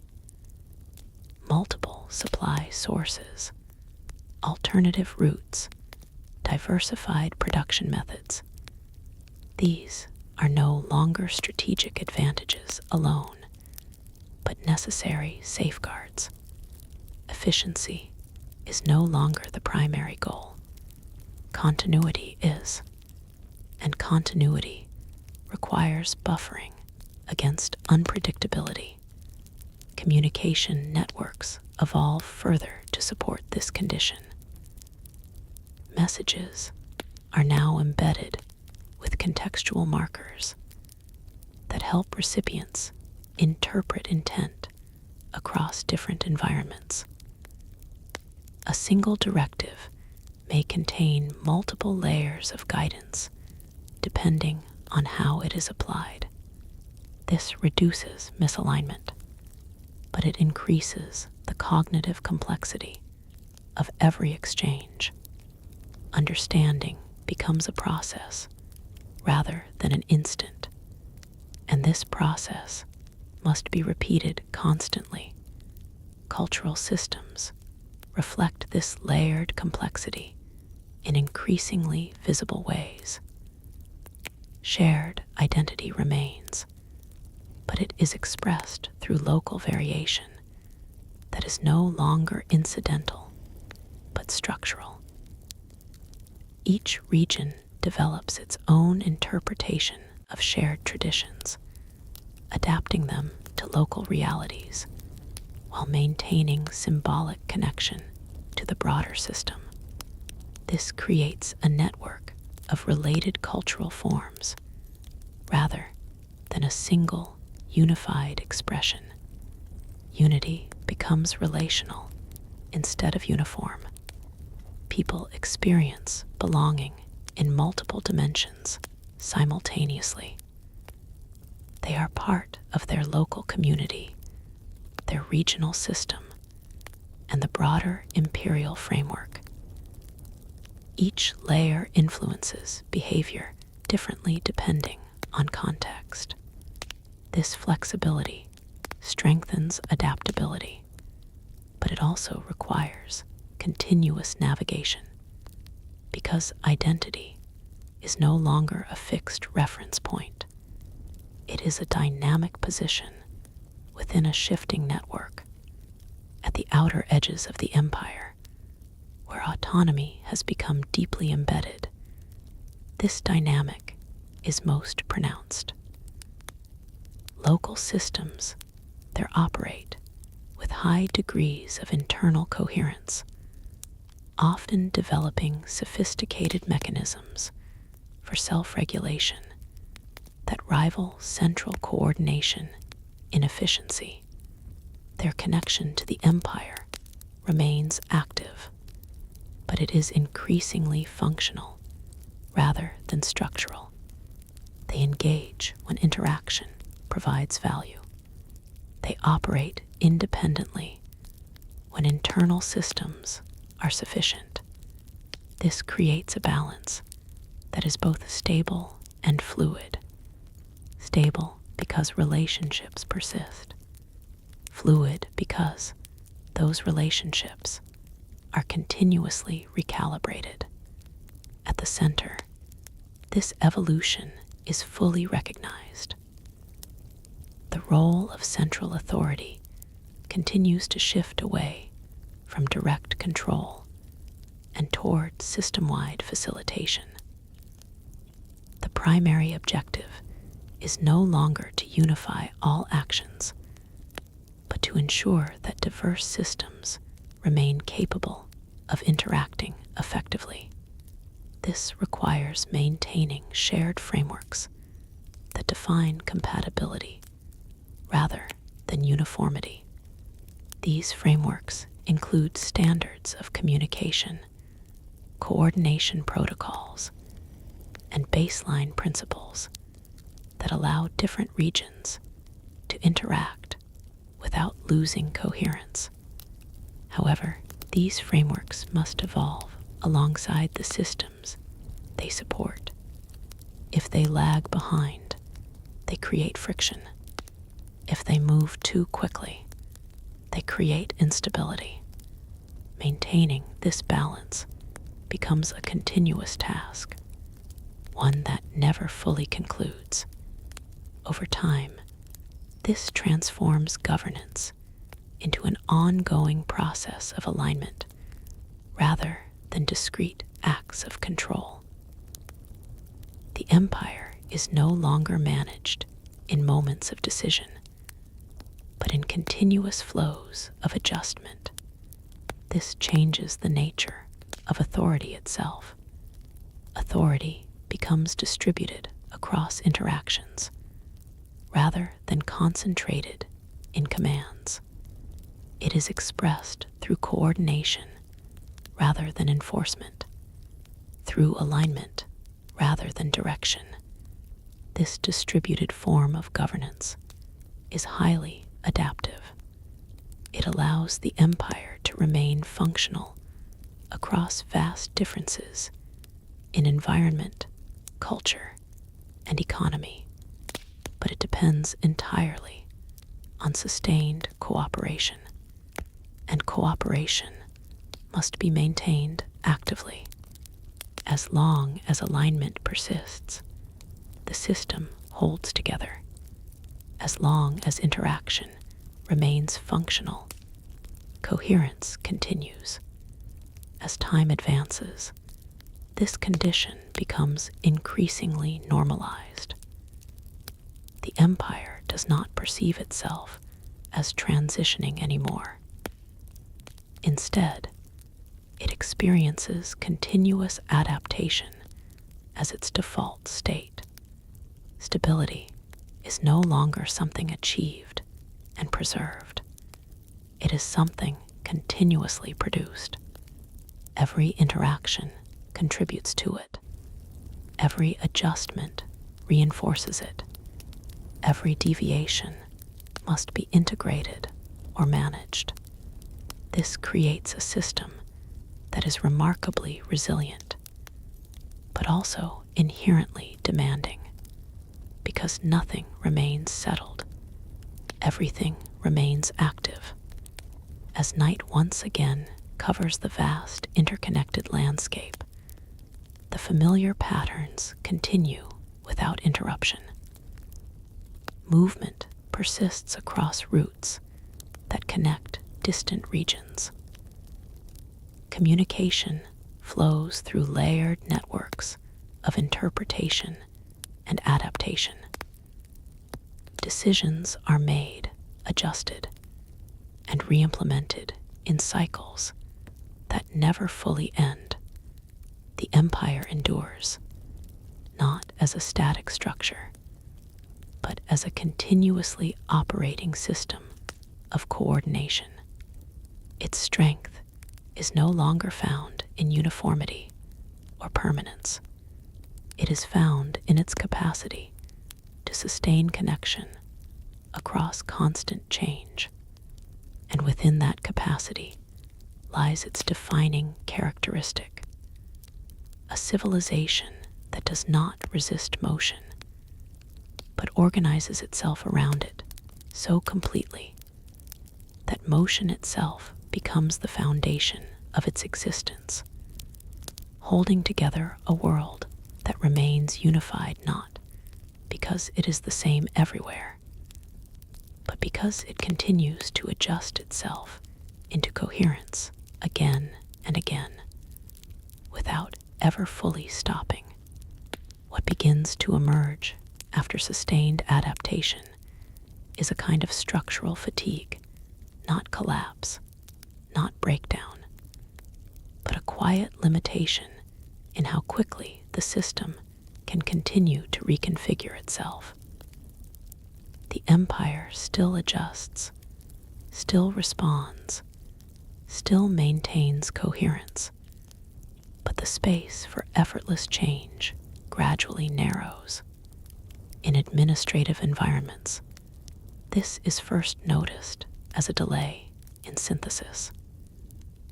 Information still arrives from across the regions, still detailed and extensive, but combining it into a clear, actionable understanding takes longer than before. Not because the data is insufficient, but because it is too varied, too context-dependent, too layered to be immediately unified. Officials begin to rely more on intermediate interpretations, regional summaries, comparative analyses, filtered reports. These tools help manage complexity, but they also introduce distance between raw reality and centralized understanding. Each layer improves manageability. Each layer also reduces immediacy, and immediacy, once lost, is difficult to restore. At the regional level, systems continue to function with a high degree of autonomy. Local governance structures have become increasingly sophisticated, capable of responding quickly to internal conditions without waiting for external input. This efficiency strengthens regional stability, but it also reinforces the independence of local decision-making. Over time, regions begin to optimize for their own continuity first, and for the broader system second. This does not create conflict, but it creates divergence in priorities. In economic networks, this divergence becomes visible in the way resources are allocated and consumed. Regions prioritize securing internal supply chains, ensuring that essential goods remain available even if external routes fluctuate. Trade across regions continues, but it becomes more strategic, less constant. Connections are maintained, but they are no longer assumed. They must be justified through benefit. This shift changes the rhythm of exchange. Instead of continuous flow, there are now intervals of intensification followed by stabilization. Markets respond accordingly, adjusting expectations around availability and timing. Predictability decreases slightly, but reliability within each region increases. This trade-off becomes an accepted part of the system. Communication networks adapt further to accommodate these changes. Messages are now designed with greater emphasis on adaptability, allowing instructions to be interpreted within different operational contexts without losing core intent. This improves functional alignment, but it also requires more cognitive effort at every level of the system. Understanding is no longer immediate. It is constructed through interpretation. Cultural expression continues to evolve under these conditions. Shared identity remains present, but it becomes increasingly abstract. Instead of uniform cultural practices, there are shared frameworks of meaning within which different expressions coexist. This allows diversity without fragmentation, but it also reduces the visibility of a single, unified cultural narrative. People still recognize their connection to the broader system, but that connection is less emotionally central than before. It exists as structure rather than identity. At the edges of the empire, this structural relationship becomes especially clear. Regions there operate with high internal cohesion and only intermittent engagement with broader systems. Their cultural and administrative frameworks are fully developed, capable of sustaining long-term stability independently. Their participation in the empire is selective and functional. They engage when interaction provides advantage. They disengage when independence is more efficient. This creates a network of semi-autonomous systems linked by shared frameworks rather than direct dependence. At the center, this evolution is carefully monitored, not as a problem to be corrected, but as a condition to be managed. The focus of central governance shifts even further toward maintaining compatibility between systems rather than directing their behavior. Compatibility becomes the key challenge because systems that evolve independently will inevitably drift apart unless continuously aligned. To address this, frameworks are refined again and again. Standards are updated, communication protocols adjusted, coordination mechanisms redesigned. Each improvement helps maintain connection across diversity, but each improvement also adds complexity to the system itself, and complexity, once accumulated, cannot be easily reduced. It becomes part of the structure. Over time, this creates a system that is highly capable, but also highly sensitive. It can absorb variation, adapt to change, and maintain coherence across vast differences, but it requires constant attention to remain stable. Stability is no longer an inherent property. It is an ongoing achievement. Every part of the empire contributes to it, whether through governance, communication, economic activity, or cultural exchange. Nothing exists in isolation. Everything is part of a larger process of alignment. Yet this alignment is never complete. It must be continuously recreated. As time continues, the awareness of this condition becomes more widespread. The empire is no longer seen as a fixed structure that simply persists. It is understood as a system that must continuously produce its own coherence through interaction. This understanding changes expectations.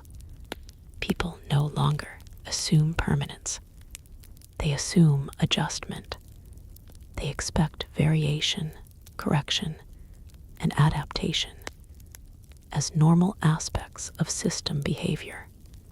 This shift reduces shock when changes occur, but it also reduces the sense of certainty that once defined the system. As night settles once again across the vast interconnected landscape, movement continues through roads, waterways, and communication channels.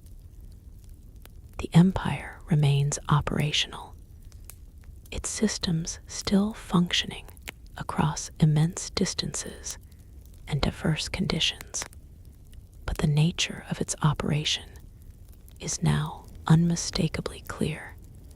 It is no longer a system defined by stability in the traditional sense.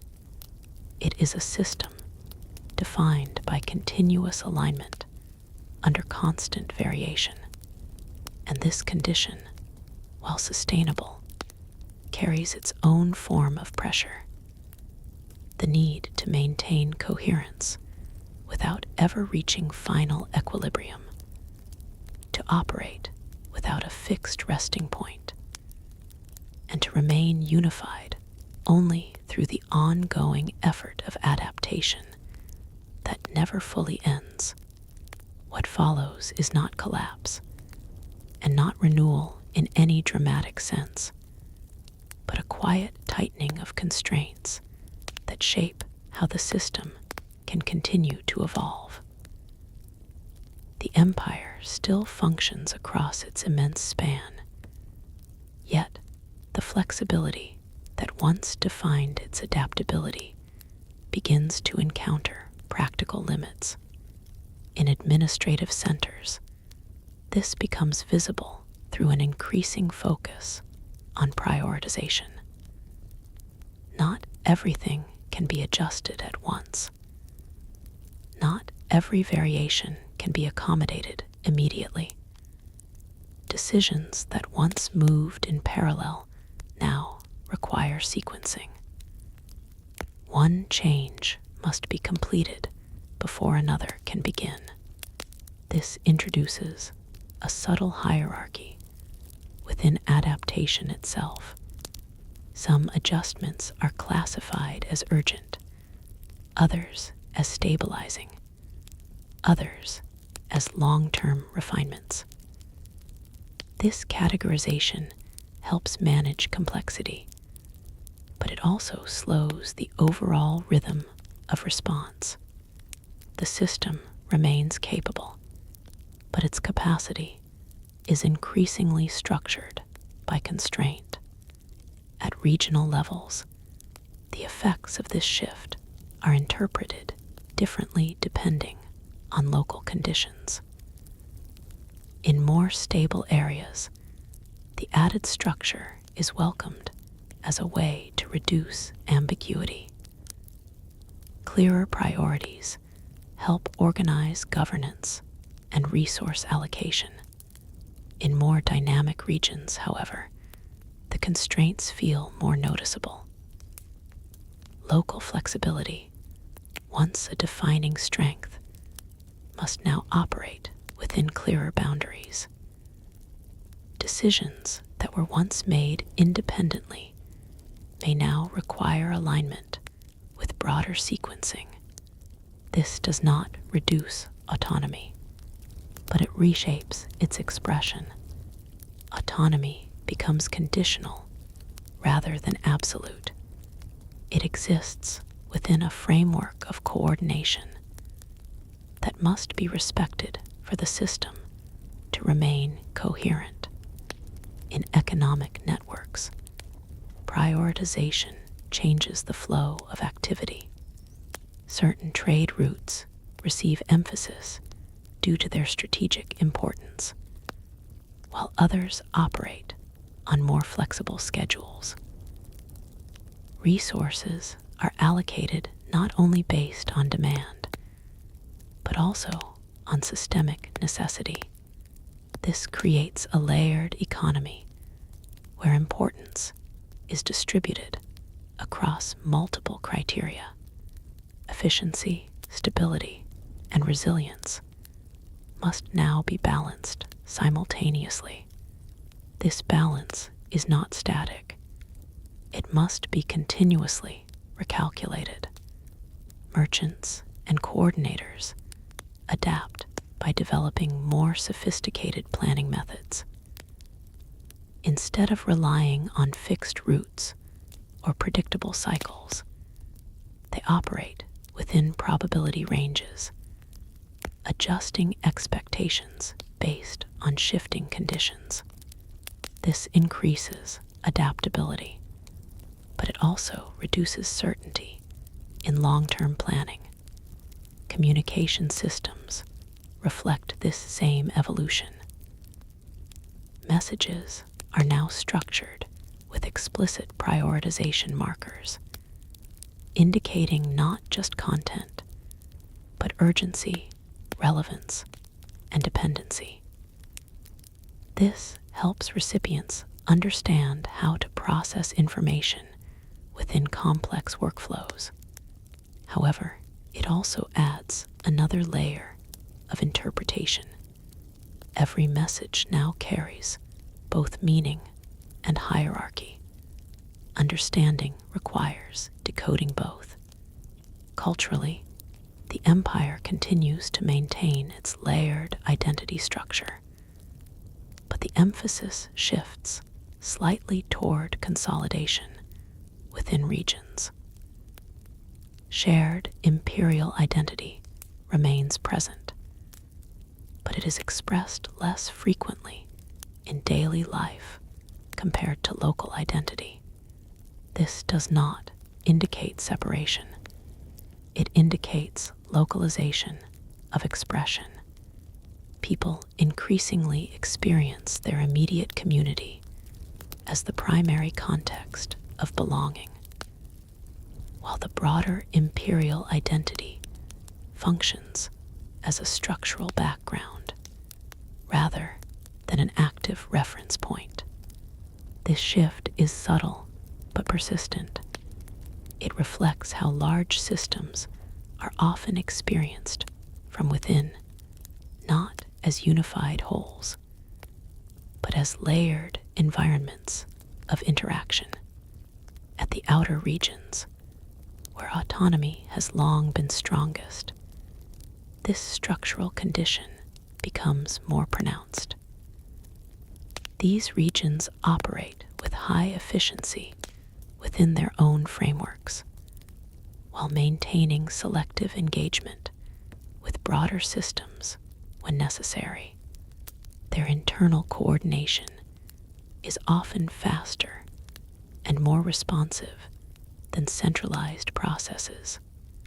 This reinforces their self-sufficiency, but it also means that integration depends increasingly on mutual compatibility rather than directive alignment.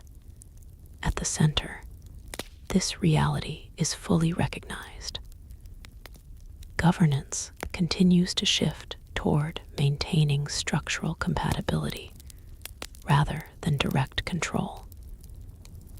The emphasis is on ensuring that independently functioning systems can still interact effectively when required.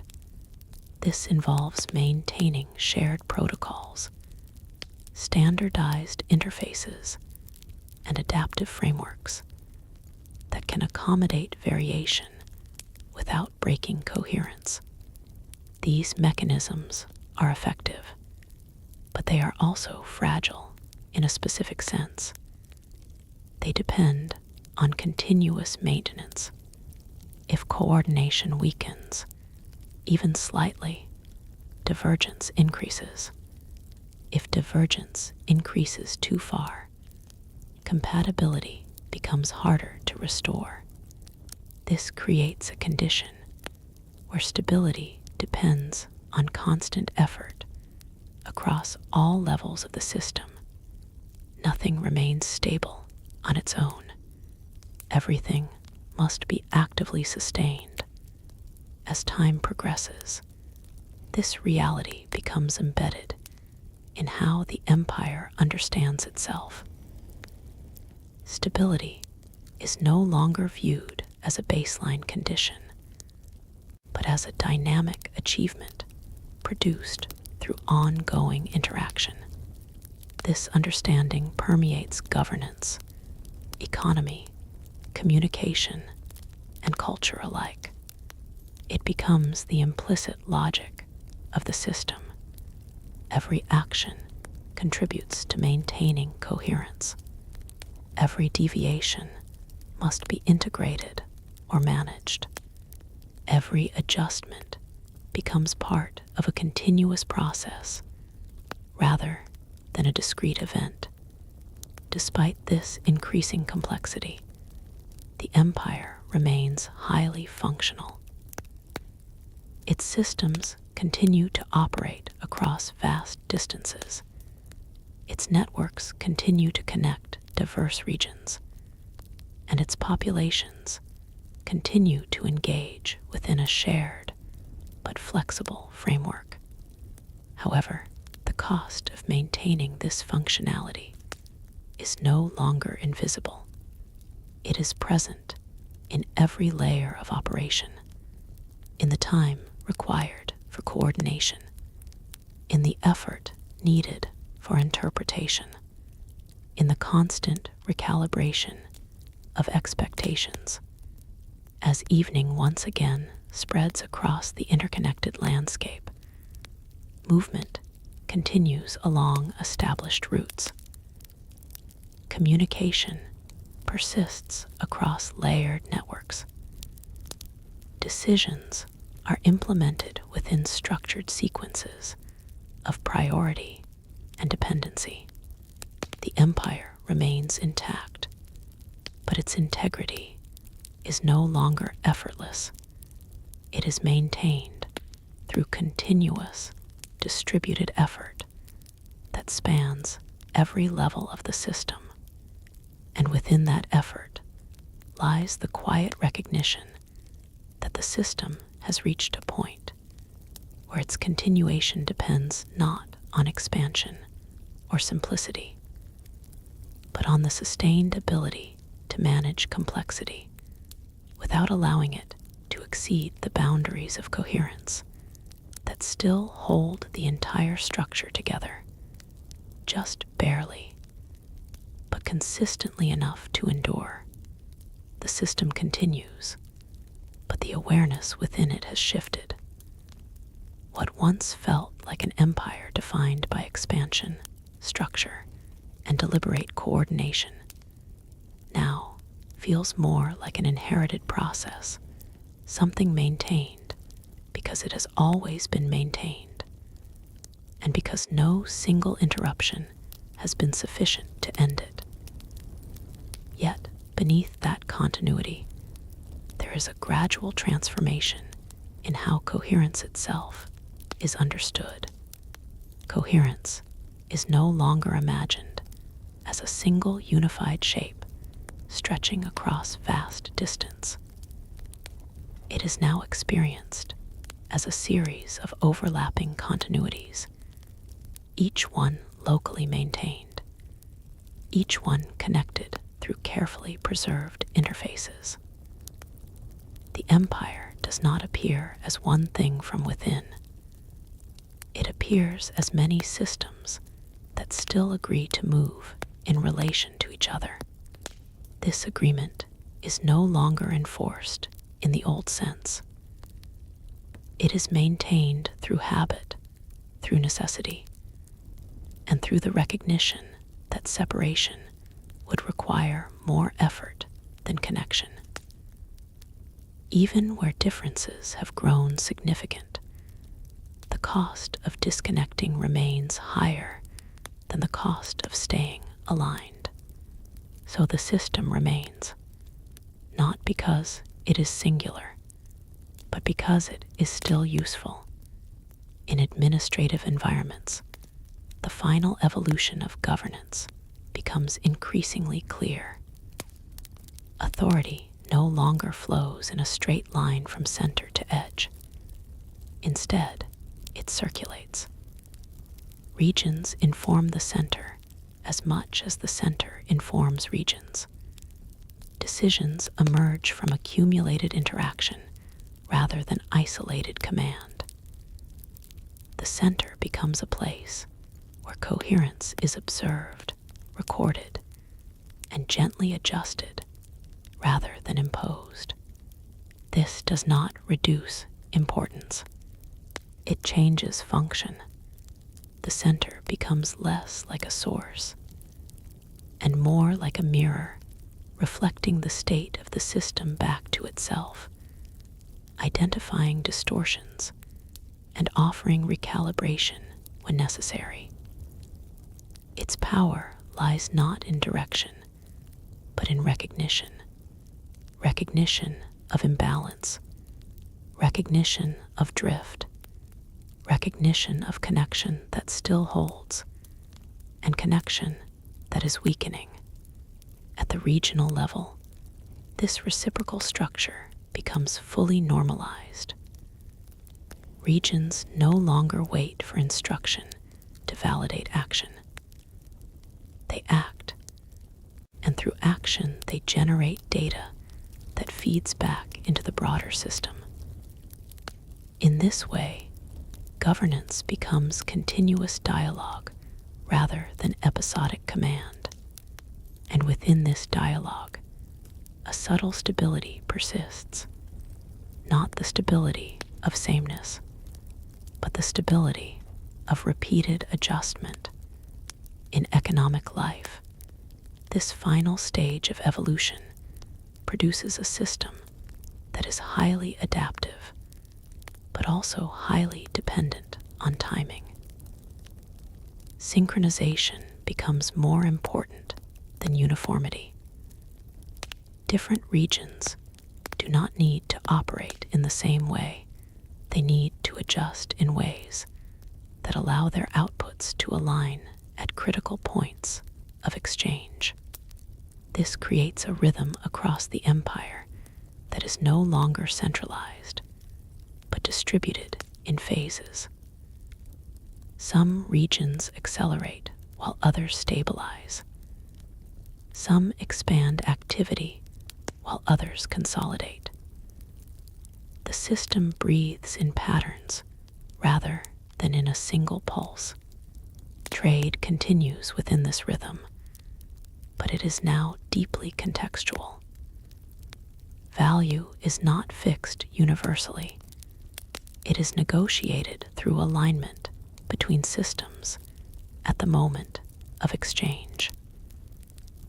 This requires constant calibration of expectations, and constant calibration becomes the hidden infrastructure of the empire.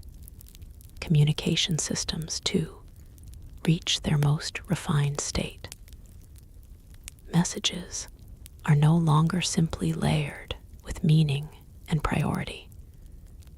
They are embedded within predictive structures that anticipate how they will be interpreted across different contexts. The goal is not just transmission, but alignment of understanding before action occurs.